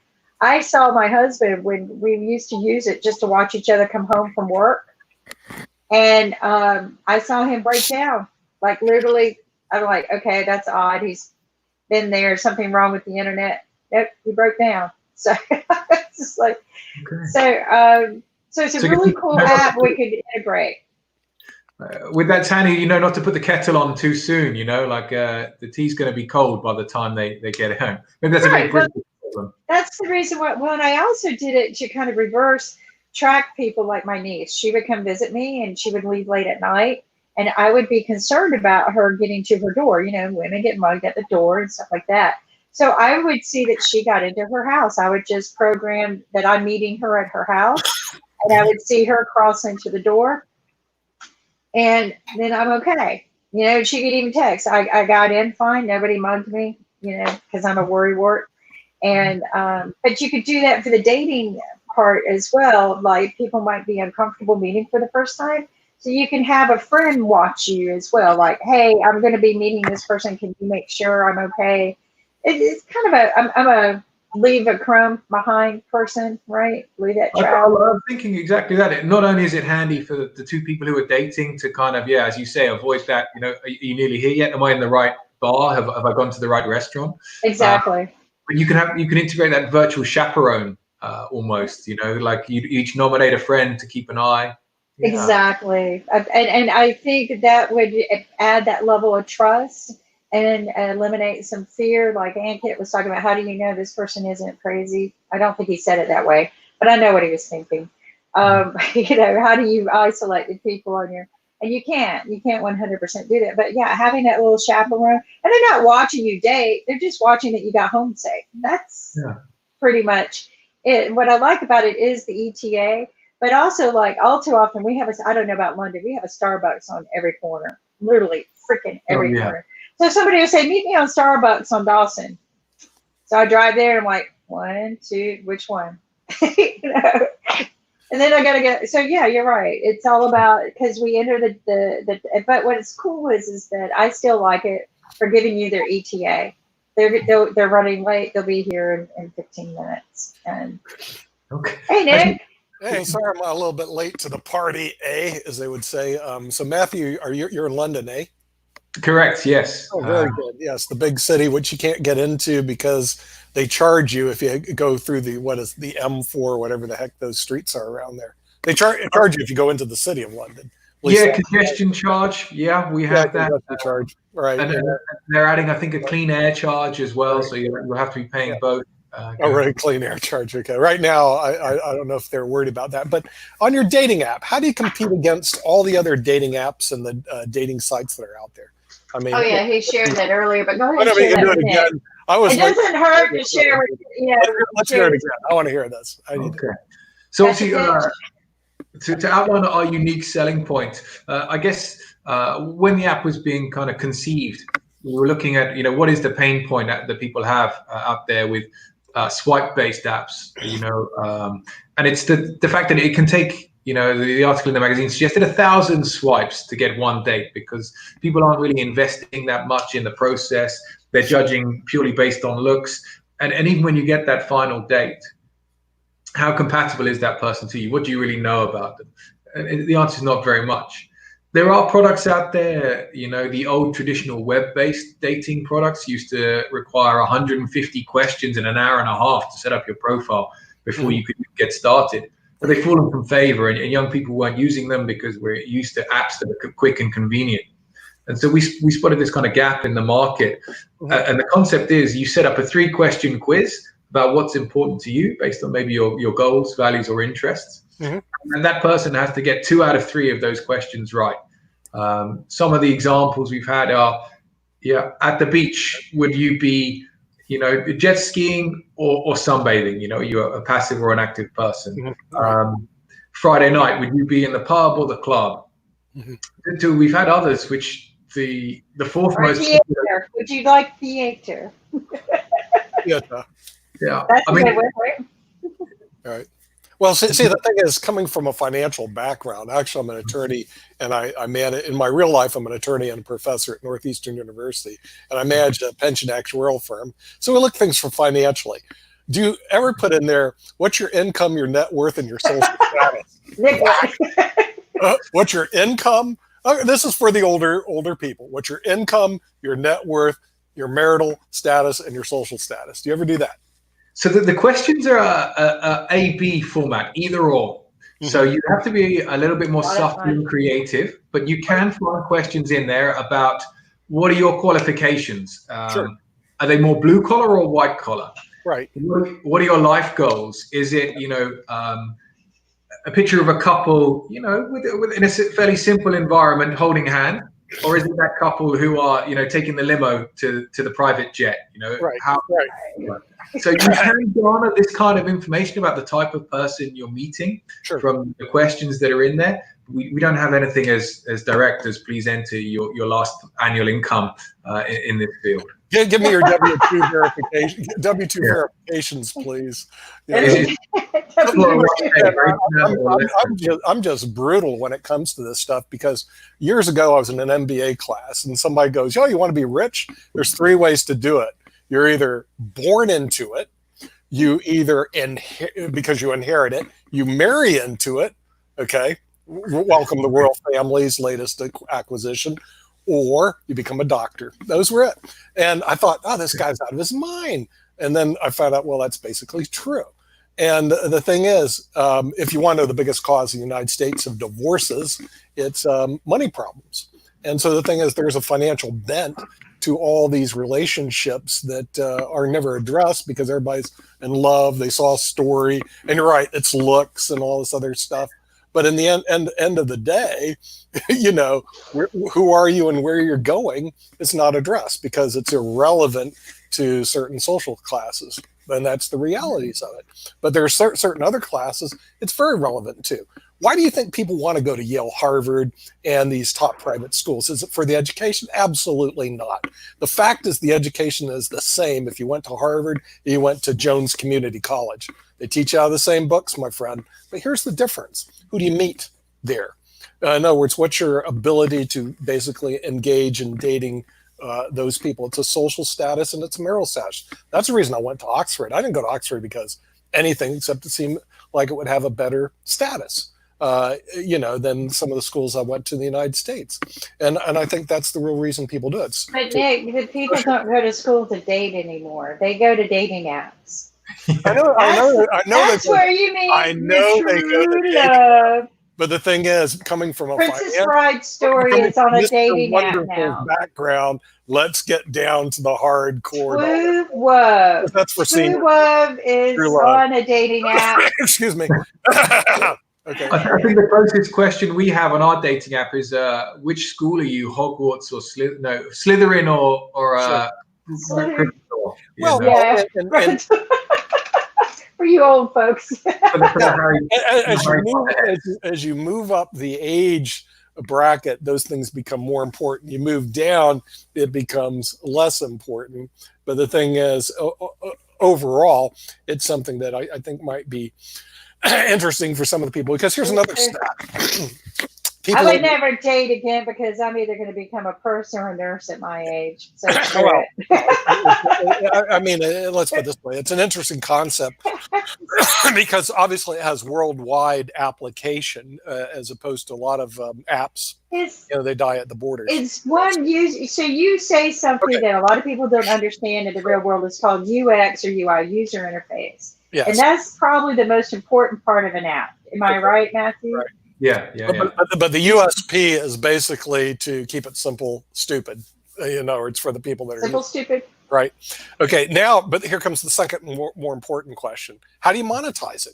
In other words, okay. Well, we were talking about that. He just started monetizing. How do you, as a company, monetize it? Because I see a lot of people on the internet; they want everything for free, and then everything's a scam. So how do you monetize your app? Okay. The classic model in the dating industry is what you call freemium. So you offer limited functionality and caps on activity for users. And then if they want to exceed those or unlock those extra features, that's when you charge the premium subscription. Okay. You can ancillary revenue stream would be advertising, but I agree that you can't build a successful product on advertising income alone. And I think a lot of the world's publishing houses are learning that right now, especially during a time like this when big advertisers like travel agencies and the like are really pulling the plug. But with our 3-question quiz we were discussing earlier, is we build up quite a profile on your likes and your interests. And if you're booking that first date, and you've both said, oh, okay, I'm really into the theater, proper culture vulture, and you're trying to impress this date that you've just matched with, and we're offering you, maybe this weekend there's a 2-for-1 on a local theater production for you, a special offer that we've negotiated. It's pretty logical. You'll think, okay, we've been chatting for a while, and we both enjoy this thing. Let's book that date, and we can supplement our subscription income with that affiliate revenue. Mm-hmm. Yeah. All right. Okay. Right now, you can't go meet anybody right now. You got to become COVID tested. COVID tested first. Right. So now your next scalable app model is: are you COVID certified? If you are, then you can go on your date. So you're going to have to get COVID certified before you can go out and date. And Ankit, if you got a little girl, she's going to grow up, and that's going to be part of her life. You're going to be there with a shotgun. Are you COVID certified? No. Can't date my daughter. Yeah. Nick says, have you been to Yale? Nope, can't date my granddaughter. there you go. Right. Yeah, you got to have high standards. Do you have something on your app that if the dating results in a marriage, you're going to give us a bonus of $1,000? If you get divorced later on, we'll refund $500. I like it. Matchmakers get paid. I know they do. We'll thousands of dollars. But the thing is, we'll refund $500 if it ends up in divorce. But then you have to allocate in reserves about half of it for divorce. I'm not sure if there's an insurer in the land that would underwrite that policy. Yeah, we have a marriage insurance policy. Well, Lloyd's would. They underwrite almost anything over there. My favorite. I have 2 stories about people who got married and they go to the courthouse. I've been to thousands of weddings at the big grandiosa that probably cost $100,000 each, big churches. But I've been to 2 that were at the courthouse. And I went in. I didn't even know the people. They just grabbed me on the street, basically, at the courthouse and said, "Would you come in and be our witness?" And they were beautiful. They're the ones that really brought me to my tears, because it's not all this drama and everything. It's just true love. So, but in the one, first we had to listen to all the people get their bad checks cleared, then let people that were sat in jail for too many days out. Then we get to the marriage. So this is my favorite part. So I'm sitting there with 2 people I don't really know. They picked me out of a crowd to be their witness. And the judge says, okay, I'm going to go through and explain to you what we're going to do. Does everyone have their $20? And they go, yes, we got our $20. He goes, okay, this is how we're going to do it, and we'll do each one of you individually. Are there any questions before we get going? And me and my business hat, I have to raise my hand. Now, I was at the courthouse for a reason. I was there in the domestic courtroom, and then divorce, which is all on the same floor. It's kind of ironic, get married and divorced. So, and I've seen a lot of divorces. So I did raise my hand and I go, you need to tell me. I said, you guys have got a racket here. You have got the biggest racket I've ever seen. It's $20 to get married in here, and 2 doors down it's $20,000 to get out of that marriage. Is that what you're telling me? I mean, this is the biggest racket I am in. I am buying and investing into this courthouse right now because this is the biggest.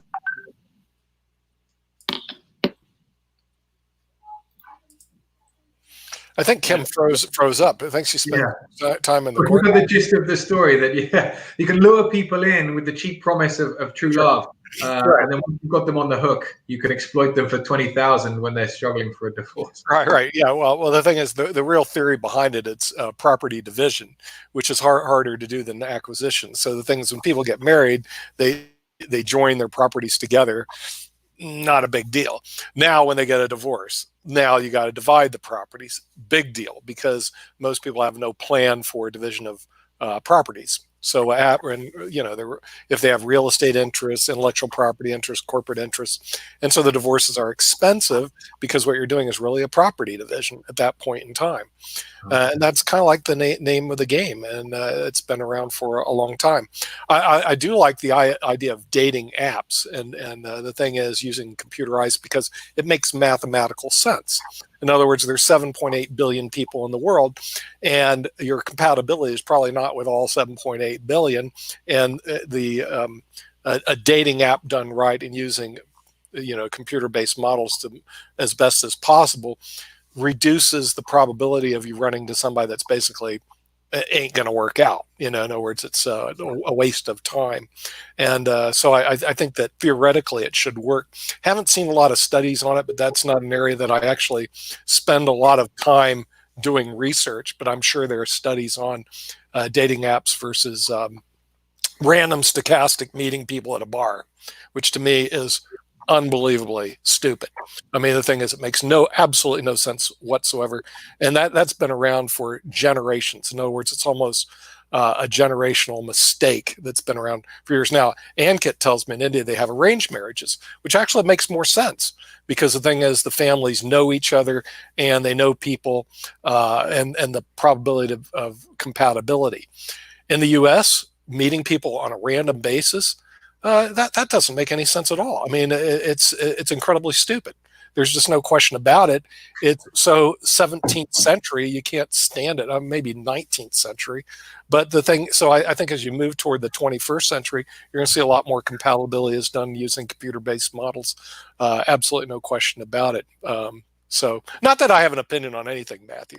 Okay. Not that I have a strong opinion on anything, because trust me, I can be swayed very easily. If you showed me a study, Nick, you're wrong, here it is. Somebody did a study and randomly meeting into people is better than any form of computer dating whatsoever, I would acquiesce. I don't have any problem with it. Yeah, the studies very much support your conclusion that marriages which start online actually have a much higher success rate than really? They do? Okay, so you have studies published. Yeah, they're out there. Whoa, that is awesome. Let's get that white paper. We need it. Okay, because see, at IBMTV, I didn't want to tell Ankit this. Our average viewer has a doctorate degree. I mean, it's just really bad. So the thing, like no kidding. Here's what's scary: our average interviewers have doctorate degrees. And our average interviewer has a doctorate degree. Yeah, we have some people have master's degree and stuff like that. But we're getting a real select group of people. But then the stuff that we talk about isn't interesting for 90% of the population. They don't want to watch How the World Spins or some of these game shows. Come on down. You won $1,000, Hal, because you randomly won it. If it don't bleed, it don't bleed. But they like drama. A lot of people they're truly. Right. So I'm the same way. When I shut this off, do you know what I watch? Yeah, you don't want to know what I watch. I watch mindless television because it gets me in this. I don't watch news. I watch Forensic Files. I watch Midsummer Murder Mysteries. Okay, you eat junk food television. Okay, I mean that's the name of the game here, buddy.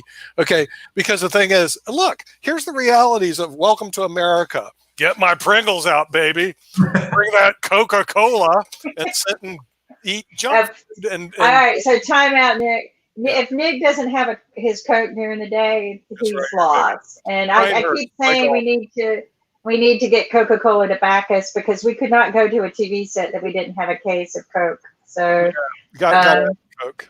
Yeah. All right. So we learned something. I'm talking right. So we just, I love your app. I hope that you come back and revisit us. Maybe let us help you promote it on IBMTV. Oh yeah. We let us route it through IBMTV. Hey, listen, you know the people that need it the most. See, we have a lot of chess players that are on our website. Okay, like I said, the average viewer is a PhD, and we also have a lot of these chess players. And hey, advertise on our chess show. Advertise on our chess like that, you know. Right. Because our chess people, you'll get 1 million to 2 million viewers easy, because anytime you're doing anything with chess, they all like watch it. There's this cult. And granted, I would advertise a dating app to these guys. I really would. If I'd have known, chess has actually been pretty integral in the revolution of dating apps, but maybe not everyone knows that. But they probably are familiar from chess with ELO scoring. Yeah, sure. Yeah, ELO, Dr. Alfred Elo, University of Chicago professor, who invented the 4-digit scale using a formula, basically 16 plus or minus 4% of the difference between your rating and somebody else's rating ends up with your ELO score. So here's when you hang around chess players, everybody knows that, right? No one even knows who Alfred Elo is. But but ELO scoring is the fundamental foundation with the new wave of data. Absolutely no question. ELO is actually used today in backgammon. It's used in chess. It's used in table tennis and foosball. So the thing is, the ELO scoring system is used in multiple things besides chess. And I guess it's used in dating too, but I didn't know that they actually. Matthew. You know what, Matthew? You play chess? Do you play chess? If you put down, they have a good player there, Nigel Short. But anyway, the thing is, if he puts down dating app using ELO scoring system, all the chess players. You'd be in. Because all you have to do is say ELO. Our viewers would like to know, how is Boris Johnson doing? Oh, who's doing? Boris Johnson. Oh, Boris Johnson. Oh, we need to ask Matt. How's your fearless leader, Boris, doing? So yeah, he's out of hospital. He's back in government now and leading from the front, as it were. Yeah. Oh, good. Yeah, right. Well, yeah, you got to donate that plasma now. He can help. He can help. They say plasma is working. So yeah, definitely one of the areas they're exploring. Yeah. Hey, you just talk about dating apps, and Ania shows up. Plasma. Right? Hi. Where are you from? I'm from Poland. That's what I thought. You're the one from Poland. Or do you actually right now? Do you actually live in Poland? Like right now, you're beaming from Poland? Yes. Warsaw, Krakow, or where are you? Krakow. Krakow. Really good. Right. And your English is good. How'd that happen? I just travel a lot, and I work with English people a lot. So maybe this is the clue. Right. Are you Polish or are you English? Which is it? I'm Polish. Really? Okay. 100% Polish. Well, you have like an English accent, so I'm going, well, she's English, Polish. Okay, so you're really in Poland. Okay, so what do you do there? So I'm right now with my team. We're doing the wonderful gamification platform for companies. Mm-hmm. So we think that this tool will help companies to engage clients, because we believe that each company life is because of the clients, right? So if you want to live and you want to run your company, you need the client. But how today you can engage clients, how you can get them, how you can retain them. Mm-hmm. This is a big clue and, a big job for marketing. So we want to give the companies the tool which will allow them to engage clients, but not only engage, but also entertain and build some emotion. And we do it through the gamification. I don't know, maybe I will explain what the gamification is. Mm-hmm. And the gamification is actually taking the nice things from the games and put into the place where they never been used before. So we can take some part and put it to our marketing or to our education system or to our communication with the clients or with employees, right? Because we can use it in many places. The gamification right now is used mostly for the communication between the employee and the company, but we see that we can use it now much broader and use it for the communication with the client. Can you demonstrate this? Do you have a website you can demonstrate? Yes, we have a website. Okay. It will be actually hard to demonstrate because the thing is on the mobile phone. But yes, we can. Yeah, because the thing is, there's a share screen below that you just press a button. Ankit knows how to press buttons, and all of a sudden, poof, you can share the screen. Except this one, I think, is a little more difficult than other ones. It's always good to share screens. I hear something, but I don't see anything yet. If you go to your website, Enia, I wish I was trying to figure out any Polish words that I know, and I was running into little problems there because it's been a while. Okay. I'm trying to, look at. Okay. There we go. Is this your creative team? Yes, this is our team. Okay. Quite big at the moment. Okay. But yes. So Ariba is the best tool to build your engagement in many ways. So Matthew was talking about dating, and now you get engaged. Is that what goes on next? Okay, so we can put it like this. Let's say you found the perfect girl and you want to engage with her, right? Because you think she's the one. Mm-hmm. You can use Ariba to make it more fun for her and for you also. Mm-hmm. You can design a game where she has to go from one point to another point and find a clue which are hidden either in reality or in virtual reality. And she will finally get to the point where the guy will be waiting for her with the engage ring. So it's funny. She doesn't know what will happen next. And once she gets to the point and figure out all the clues, she will get the ring. Seriously? Okay, so you go from dating to engagement, right? Yes, this is something I came up really quickly right now. Okay, right. Because I was like, it looks good to me. Right. Okay. Increase cross sell. Okay. So are these what clients actually engage in, or who do you send this to engage in this? Okay, so it's done this way that we have the web platform where companies can create nice games or campaigns or field games or contents, and then the actual clients can see this on a mobile phone. Mm-hmm. So there's a mobile application where you can play it, where you gather badges, where you get the points, where you get the stars, where you can actually create some nice content also. Because one thing we did is also not that the company is providing you with some content.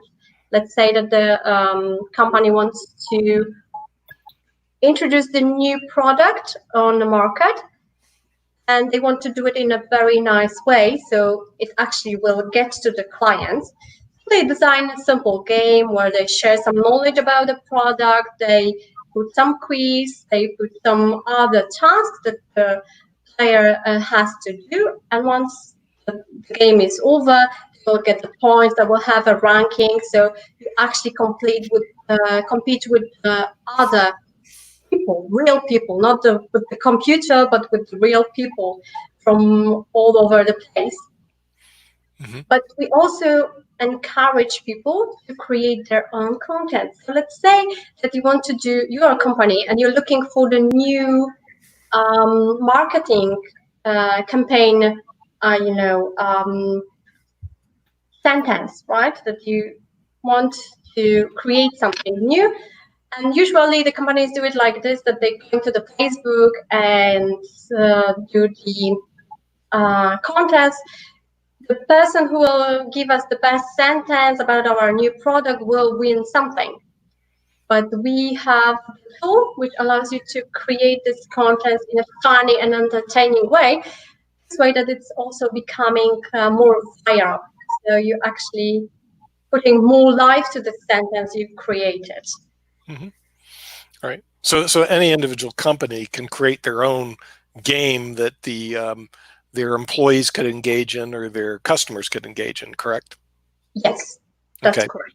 And they could win things at the end of the game, right? Yes, they can win either the real assets, real rewards, or they can win some virtual rewards, so points or badges, whatever the company wants to give to the clients at the end of the campaign. Okay, and what kind of clients you have? Go on, Ankit. Anna, so what kind of clients you have, or you have integrated gamification on their application somewhere? Can you repeat the question? Because what kind of clients you have catering right now? So our clients were from the entertainment segment of the market, from the touristic one. So we have a partner from Krakow, and we are trying to do funny local trips around the Krakow. And we started cooperation with some restaurants and coffee shops. Unfortunately, due to current situation, some stuffs are, like all on hold. So the market and everything will be running again. We big chance in education, because we think that we might support current situation with Aribo in education as a nice way to learn. Yeah, but isn't the gaming industry actually increasing now during the coronavirus? Isn't your business moving up? The regular one, yes, because the regular one is that you actually have a game and you play it on your phone and you have some adverts going on in the background. But the way how we do it, it's something new, because usually companies, if they want to introduce gamification to their marketing, they have to hire a company and they have to build everything from the scratch, right? For their own purpose. So they have to define what kind of game they want to have, what will be the scope of that game, and who will be the receiver of the game, right? And they design it from A to B. It's a long process, and it's quite expensive one. What we did with the platform, where we actually provide some bricks, some elements from which you can take and build your own game, like from the Lego bricks. That's why it's something new for the companies. It's accessible not only for the big companies, but also for the smallest one, which didn't have such a big budget to, actually pay for designing the game, right? And we give also quite elastic tool, because each time you can redesign and just build something new very quickly. You don't have to hire again the developer. You don't need the coding, because this is what we do, and we just give you the next Lego block, and you can add it to your campaigns. It's much more easy. Yeah. So how does your company make money or monetize this gaming application? How do you make money? We are actually a very early stage, and we just introduced this to the market, and we do it on a SaaS model. So we have subscriptions plans, and depending what your needs are, then you can contact us, and we will help you to choose the best subscription plan, and we will also help you with designing the first. She disappeared. Can't hear you. Unmute. Unmute. And Kit, we were was bragging about the fact that I haven't had any problems in 3 weeks, right? Maybe occasional. And today it's been off all day. It's coming back. It's called the internet. But there you are. You're back again. Yes, I'm back. Yeah, right. Internet. Yeah, I mean, I want to hear more about this because this is a very interesting, coming from a gaming background, mainly the chess players, which we have. By the way, there's 30 million chess players on chess.com. Now listen, Anya, you may not know this, but go to chess.com. I know the CEO, the founder, he started it about 10 years ago. They have 30 million chess players, paid chess players on chess.com right now. And any given day, they'll have 70 to 170,000 people playing right now. So the gamers are out there. I definitely know they're out there, but I'm just curious as to how you, since you're the CEO of the company, right? Yes. Okay. How you founded this and connecting into the gaming industry. How do you happen to do that? Well, actually, it happened from the idea of my husband. We were then in Mallorca, running different company in touristic area, and we had a lot of. We always had a lot of ideas, and he came up with one idea for the application. At the first thing, it was something with the coupon, AR, connecting AR with the coupons and things like that. But we started to work on the idea. We started to look for the actual problem we can solve with the application. And we were having a lot of fun. And from AR application, which was supposed to bring some coupons for the clients, we came up with the solution of the gamification because we love to game. We love, the board games, right? Cards, and we know this is very entertaining. We see other people playing too, and how games engage people. So we started to investigate everything. We started to also talk with the potential clients to see if the problem really exists, right? Because we found a problem, we know how to solve it, but does the problem really exist in the environment? So we talk with some people and find out that yes, the problem exists. They looking for the ways how they can solve it. So get it on. Let's start working on it so we can bring it to the table and show to the customers, the potential customers, how this will work. And I have to admit that this is a very funny project for all our team members because we have a lot of fans, trying to find new rigs, trying to work on the application so it will be user-friendly, nice looking, easy. The main thing is that it has to be easy, especially for the companies, because they have to create the game. So it has to be really easy, because if I will come to you, Nick, for example, and you will want to design a game, you don't know the all mechanics, how they work and how you should make them. So this is our job to make it so easy for you that you can actually say, okay, I want to give 10 stars for this particular task that the player will do, and said, okay, now I want the player to answer some questions, and I will give 2 or 3 points for each question, and I will give the time. So it's not so easy. You have time to answer the question. So you're rising the emotions. So this is our job, to help you a bit with the creation. Once you do a few campaigns, then you will see how fun it is and how you can manipulate with all those things that we provide to make it more, dynamic, more engaging, to, rise the emotion. And you will see also how many things you can actually do with the application.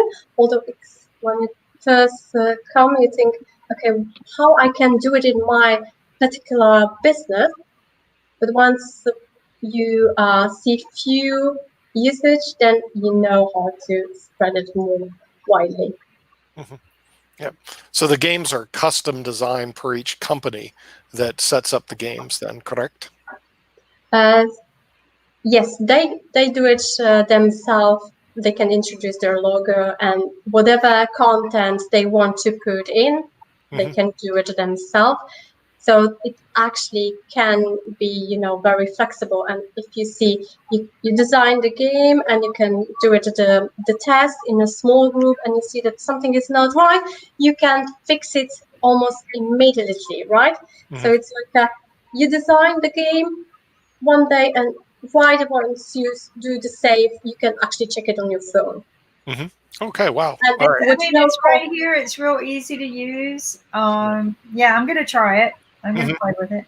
Yeah. So I just, I'm gonna play with. I mean, come on, it's technology, Nick. Yeah, I know it's technology. Right. The thing is, but you charge? I can't do the dating app. Okay, guys, my Yeah. phone won't even let me look up dating apps.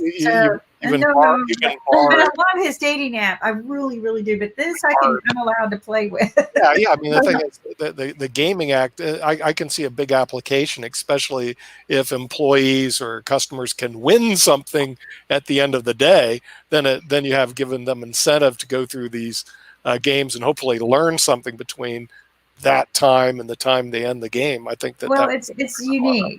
It's yeah, unique. no, it's unique to the company.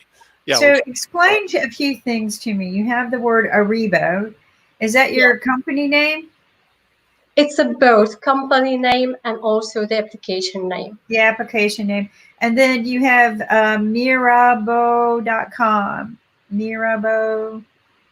myaribo.com, right? myaribo.com. Oh, okay. I am horrible with license plates too. Okay. So I will stare at a license plate and then sometimes follow it until I figure it out. So myaribo.com. So explain. All right. So Ariba is the name. So I've done this before because you're a startup, right? And I am not a startup guru, but definitely a serial entrepreneur. So one of the things I would like to recommend if you're still in the newbie part and probably raising money or whatever it is you're doing is to take a look at, okay, you're going to have scalable models. You're going to be changing some things and adding probably new products down the road, or be engaged and maybe partner with somebody. So always be open to having a company name and then different product names, right? And I did this same thing when I came out of retirement to launch my invention. My invention was going to be it. I'm not going to add anything else to it. It's just, so I'm going to make the company name and the invention name, right? And it changed. My invention changed. There's a lot of pivoting going on. I got 5 different products, and I ended up corporate name and then 5 different product lines, and each product is almost like its own company. So, think about that. I think Aribo is cool, but you got so much opportunity with something like this. And I see where you're at. But I can also already start piecing together some bigger pictures here, and I'm going to play with it. I mean, I can't wait. I know, no, I'm on TV, so I got to interview, right? And my eyes keep going over that way, but I got to stay here. So what are some of the things you see as a scalable model for this? So first of all, we're starting on the Polish market, right? But it's done in English, and right now we're also preparing the Spanish version, so it can be transferred to other countries and also to other markets, because at the first place where we hit it was tourism and marketing, but there are other markets like events, like that's what I was thinking. There's so many. Yeah, go ahead. Like HR, like education, and we have few other markets where we want to scale in the future.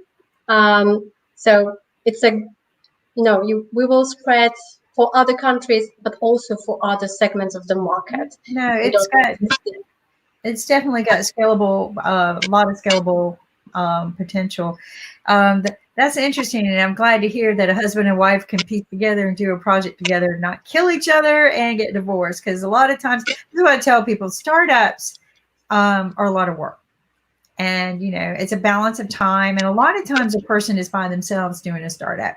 Their spouse is doing their own thing, and a lot of times you don't get a lot of support. You hear, "Oh, that's a stupid idea," or "Why are you wasting your time on that?" Because when you do a startup, it's 24/7, isn't it? Mm-hmm. Yes. It is not. Yeah. Well, this is not the first company we start with my husband, right? Right. Well, this is the first startup, I have to say, right? But we did other companies with the success. Also in other countries like Spain, right? We had 2 companies in Spain. They're still working. We just sell them because if you're running in a new company like startup and you need to engage fully and you have to, think how to create good environment for your team, you have to investigate everything. You have to sell it to the market. It's a bit different work than if you're running the regular business where you can, estimate what will be your profit. You already know how to get to your clients, who your clients are, right? So this is not the regular business we're dealing with. So we have to make a space for it. So, but yeah, we had already success with building companies. That's good. So they are very good. Yeah, you know that routine, right? But the thing is that, like you said, it's better if you can focus all of your energy on building that one startup, get that roadmap going, and do it, and be prepared to pivot and change. How has the COVID affected your business model? So, like I mentioned before, our first target market was touristic area, marketing area.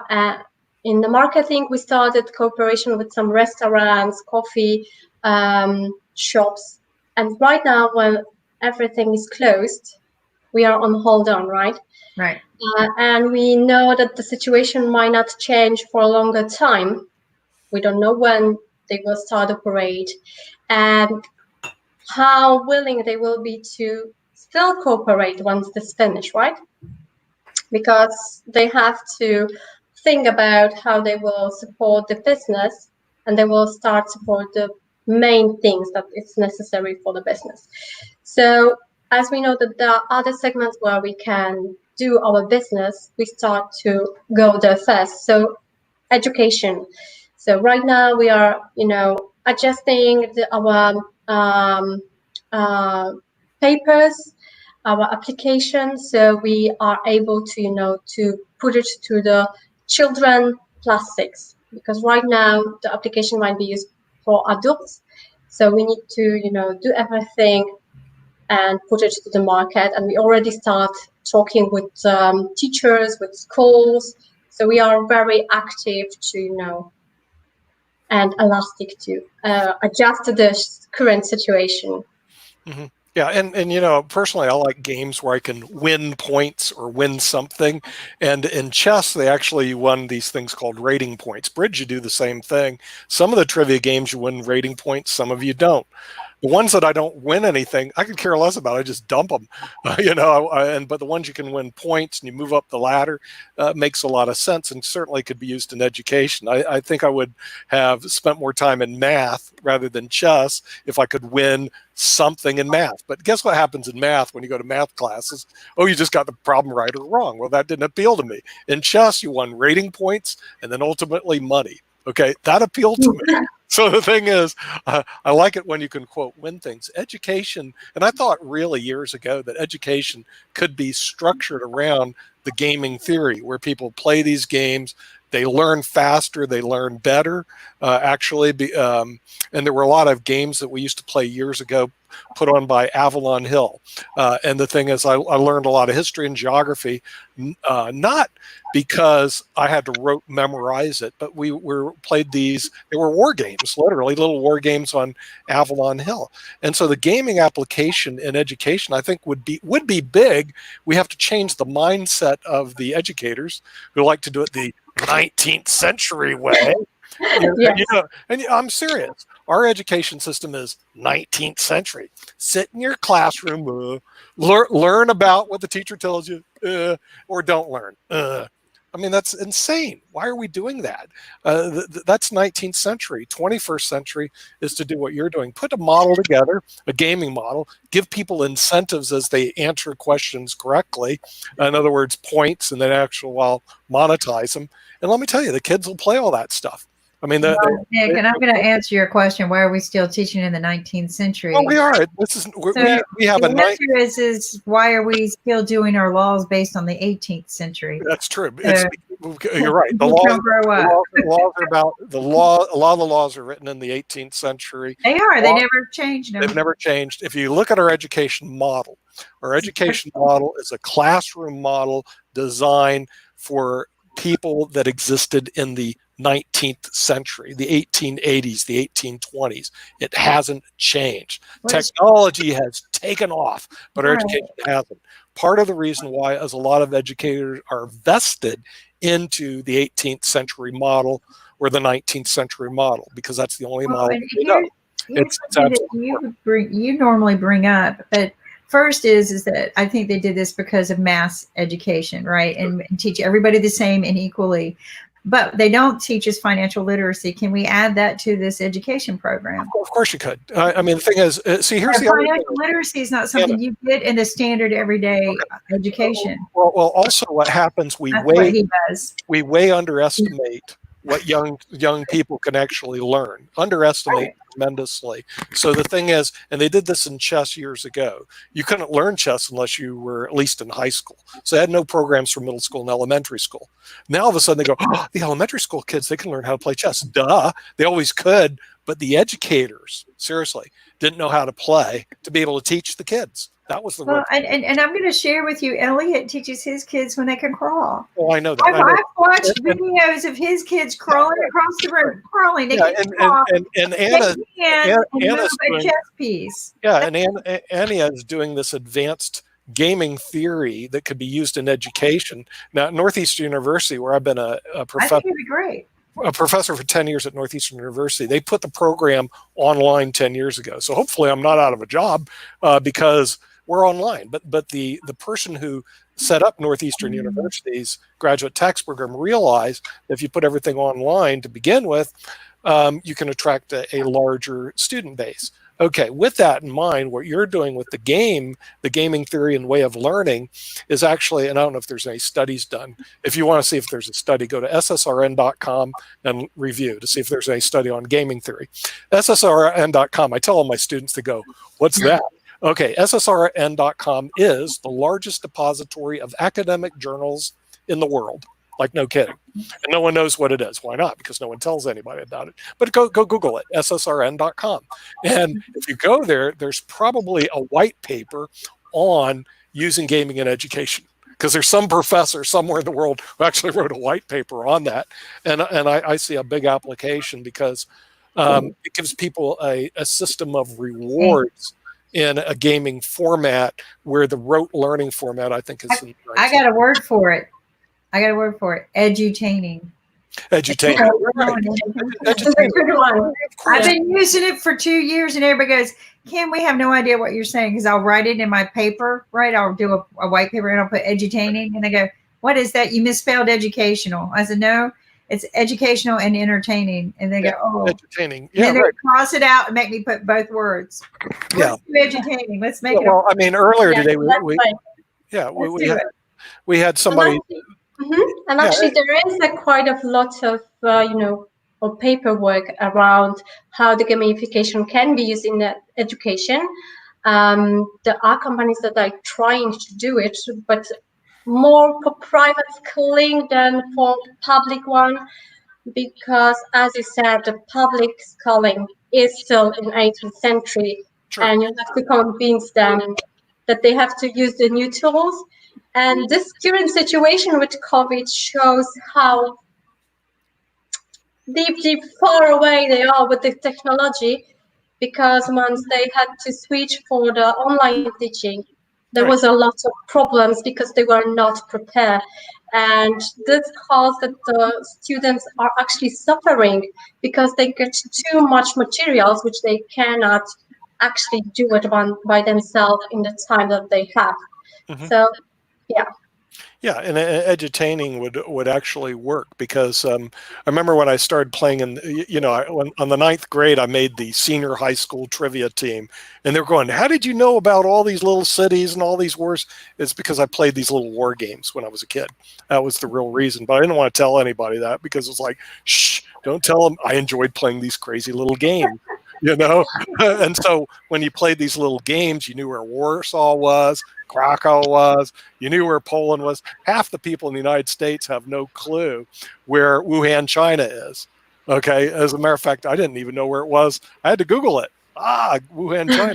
Okay. I do now. I do now. I didn't care yesterday. I didn't care, BC.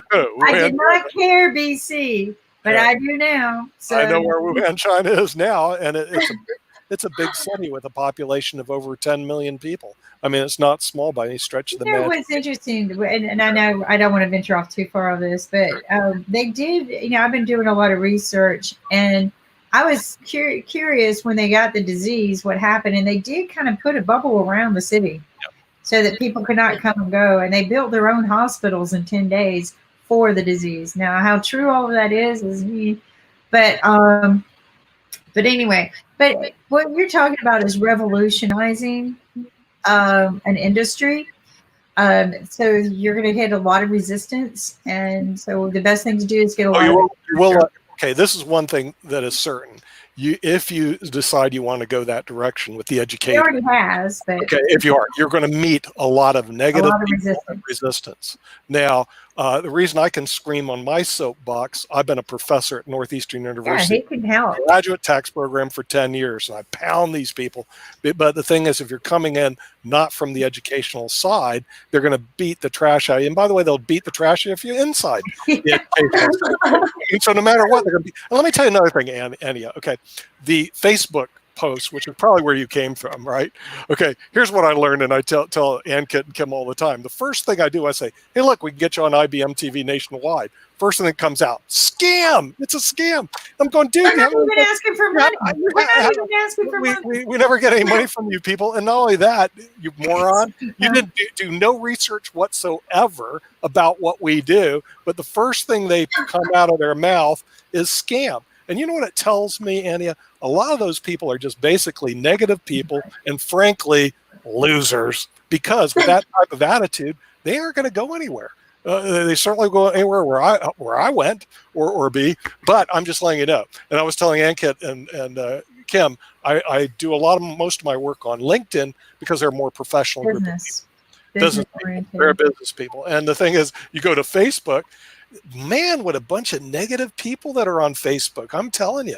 Well, they're on COVID lockdown right now, so they're more negative. I guess so. But the thing is, this is what you're going to face as a startup. You're going to face adverse people, negative people, bad people that don't even know they're bad. I mean, seriously, they don't even know that they're doing it. It's just like, oh, you're doing this. This will never work. Oh, wait, I have a book on that, by the way. You wouldn't believe I'd have a book on this will never work. Yeah. Let me see. Okay. The top performing stock in the last 10 years. Do you happen to know what it is? It's a trivia question. No, of course not. No one knows what it is, but I'll tell you what it is. He does. I do. It's called Netflix. And the guy who founded Netflix wrote a book. His name's Mark Randolph. Here it is. That Will Never Work. Now, why did he write this book, That Will Never Work? If you happen to read it, Mark Randolph, right? It's because his wife, when he told him about the business plan, his wife goes, "Netflix? Are you kidding me? That'll never work."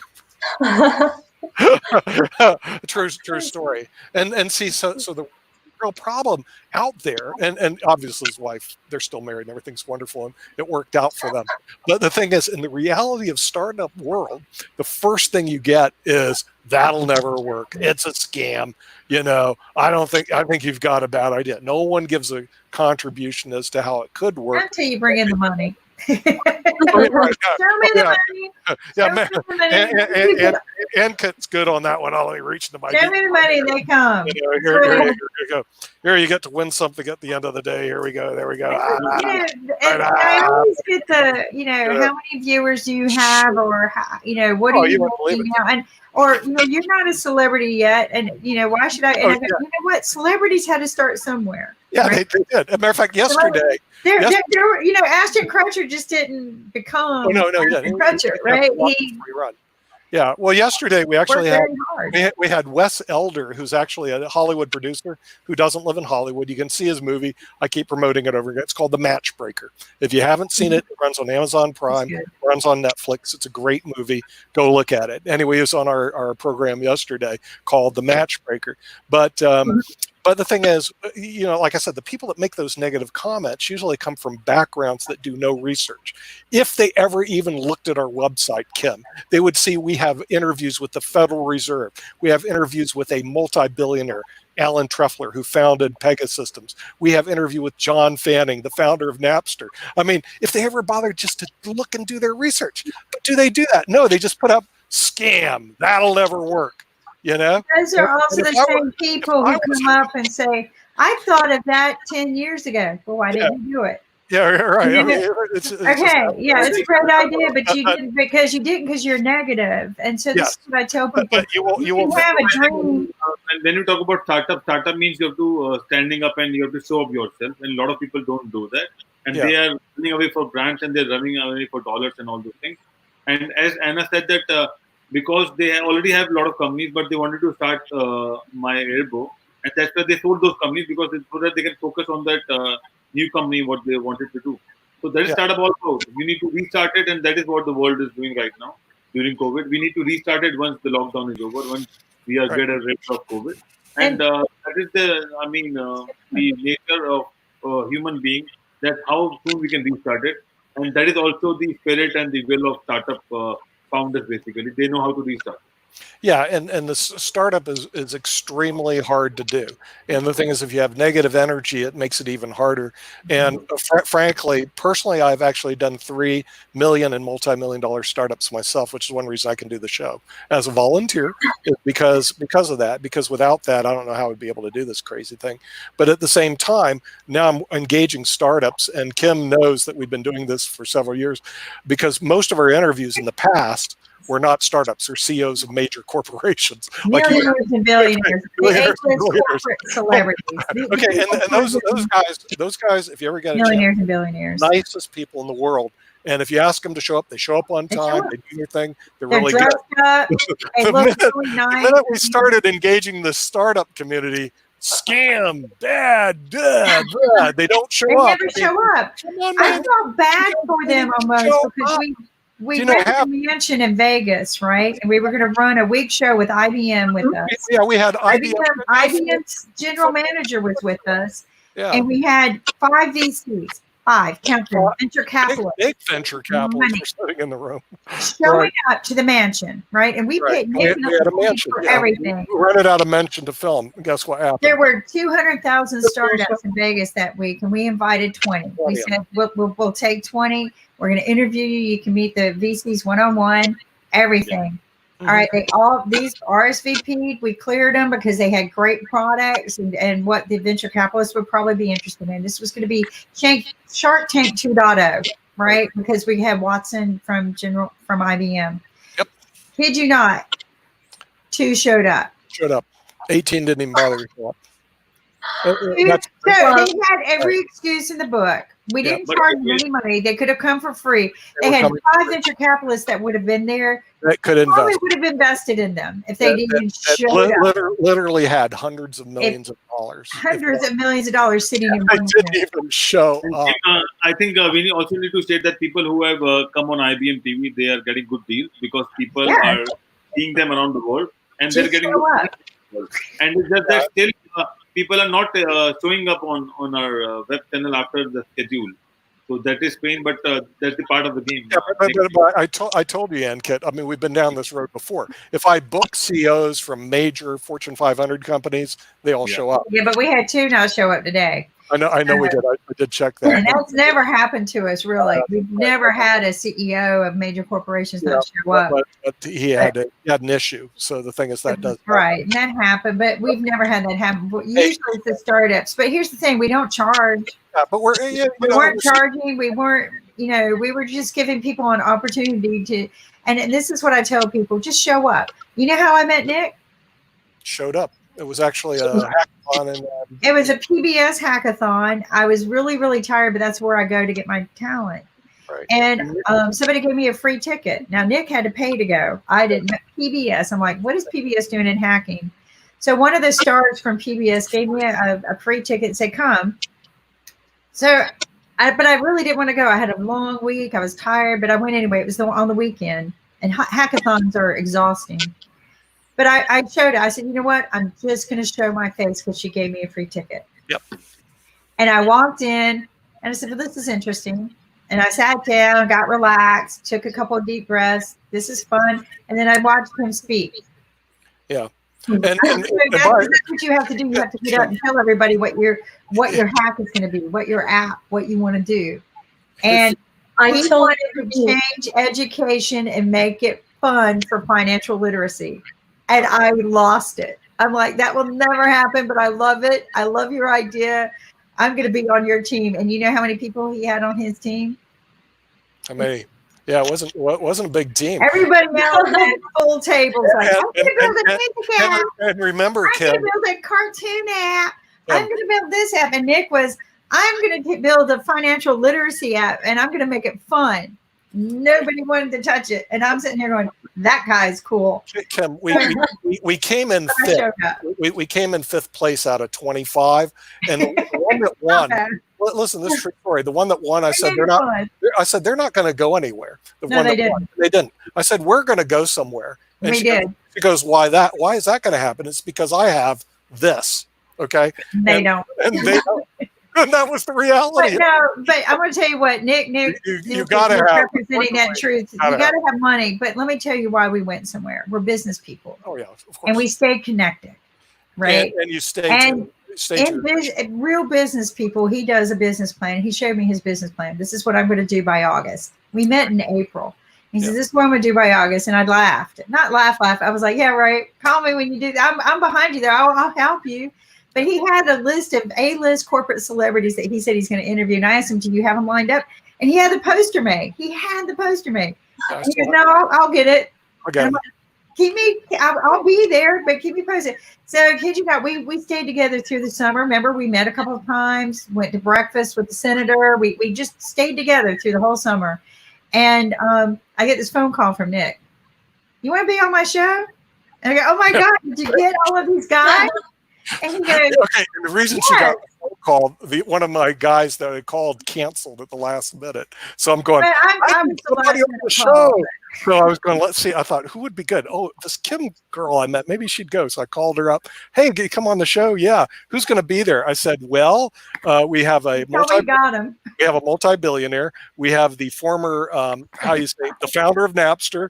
We have the former Comptroller General of the United States, the Honorable David Walker. And I just listed all these A-level celebrities. She goes, seriously, at Campbell Law School, where I taught. And she came over and we did our first interview. And then it just morphed into, it took a period of time, morphed into what we have now, which is streaming IBMTV. We did over 70 shows together. But the thing is, you just got to keep going and keep morphing and keep positive, and then you're going to be fine. But that's not what's out there. And the reason why startups fail is the answer is real simple. They get up in the morning, look in the mirror, and that's the reason they failed. And they don't know that. But that's the reason. And some of them, it's the comments I get right as I go to Facebook. I say, hey, are you interested to be on international TV with thousands of viewers? And they go, scam.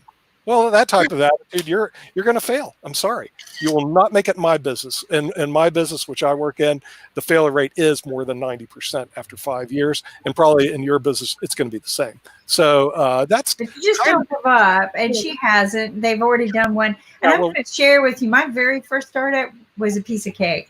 I look back at it and I go, how the heck did I do that and make it so successful so fast? Yep. And it was just a piece of cake compared to what it is today. But I did it. I built a mega wonderful telephone company that ended up in 5 states, a small telephone company. I was a female who did it. And I look back and I think it was me, but it was also a team. I just had the perfect team. And it was very successful until the laws changed, and the laws crushed all of the small industry. And then you morph. Anya, the reason why you can be extremely successful is you can scale what you're doing. That's what I was telling her. I was looking at it, the scalability. Because I know once you have a vision, you have to follow that vision. And this means that you have to do a certain things. Sure. Right? So like you giving us this opportunity, you just take it, right? You don't step back and say, oh, this is scam, or no, I'm afraid to be on the show.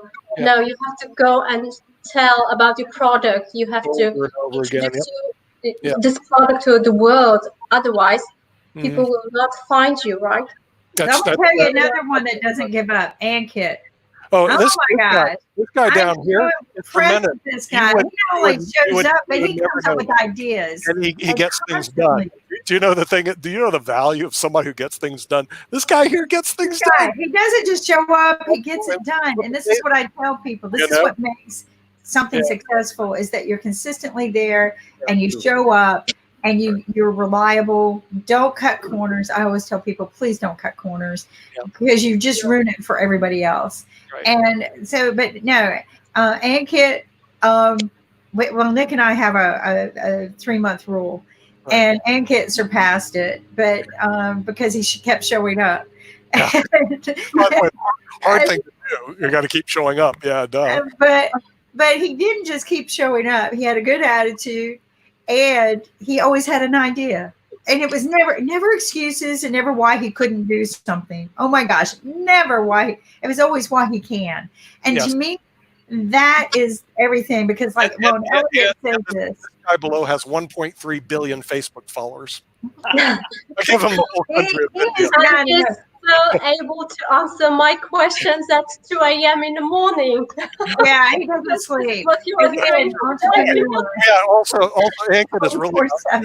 He doesn't sleep. He works all the time. What he is really an avatar with,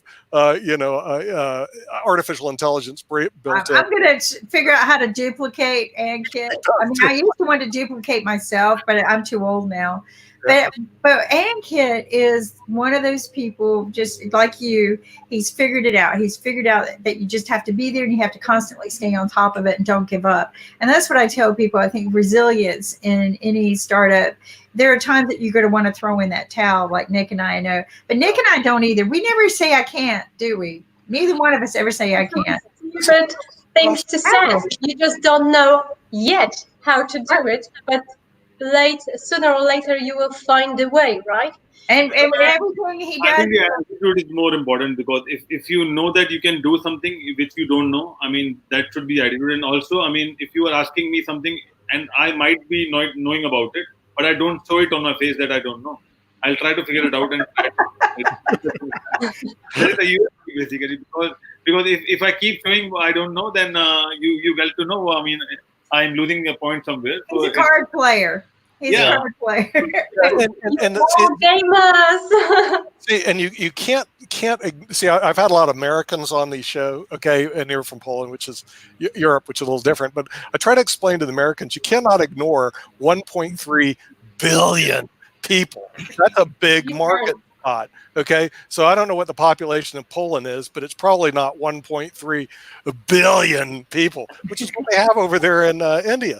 So some of the Americans are going, where's that place again? I said, India, 1.3 billion. And you know the other thing? They're nice enough to speak English. They understand your language. In China, they have 1 billion people, but don't speak English. And it makes it more challenging. So I was going, it's nice to work. I will share this with you. If you're working with Japanese, even if they pretend like they don't speak English, they're all taught 2 languages in school. Really, English is one of them. And English is one of them. So you just sit there and you nod your head and you'll get, I'm fumbling through my Polish language book right here through the internet. I'm going, let's see, how do you say thank you? How do you say thank you in Polish? I'll have to ask you. You probably know.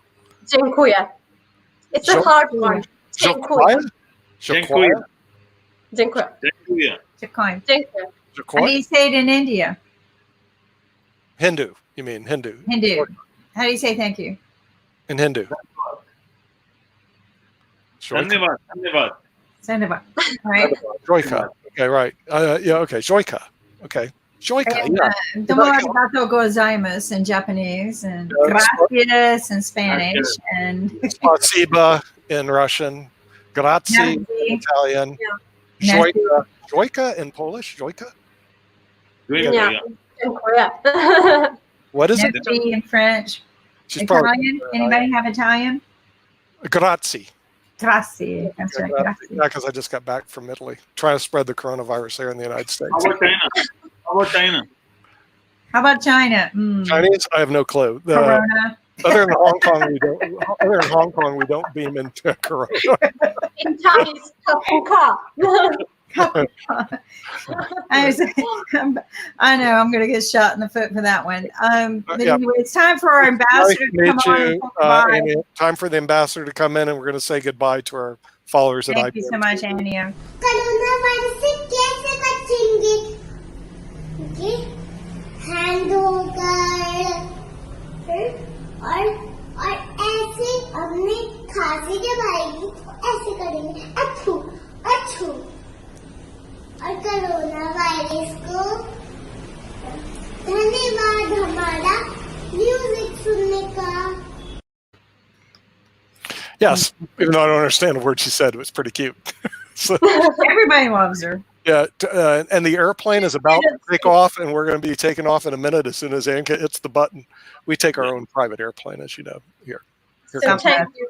It's time to take goodbye, and thanks for joining us. And looking forward to Anka, you got a fan. Yes. You know who is he? I'm mad. He likes you and not me. You should like Annie. Here comes the airplane. We'll see you Are we tomorrow. not going? What we are doing tomorrow. So tomorrow is the podcasters Thursday, and this is what we are doing tomorrow. Right. Yeah, interesting group coming tomorrow, podcasting. And thank you very much.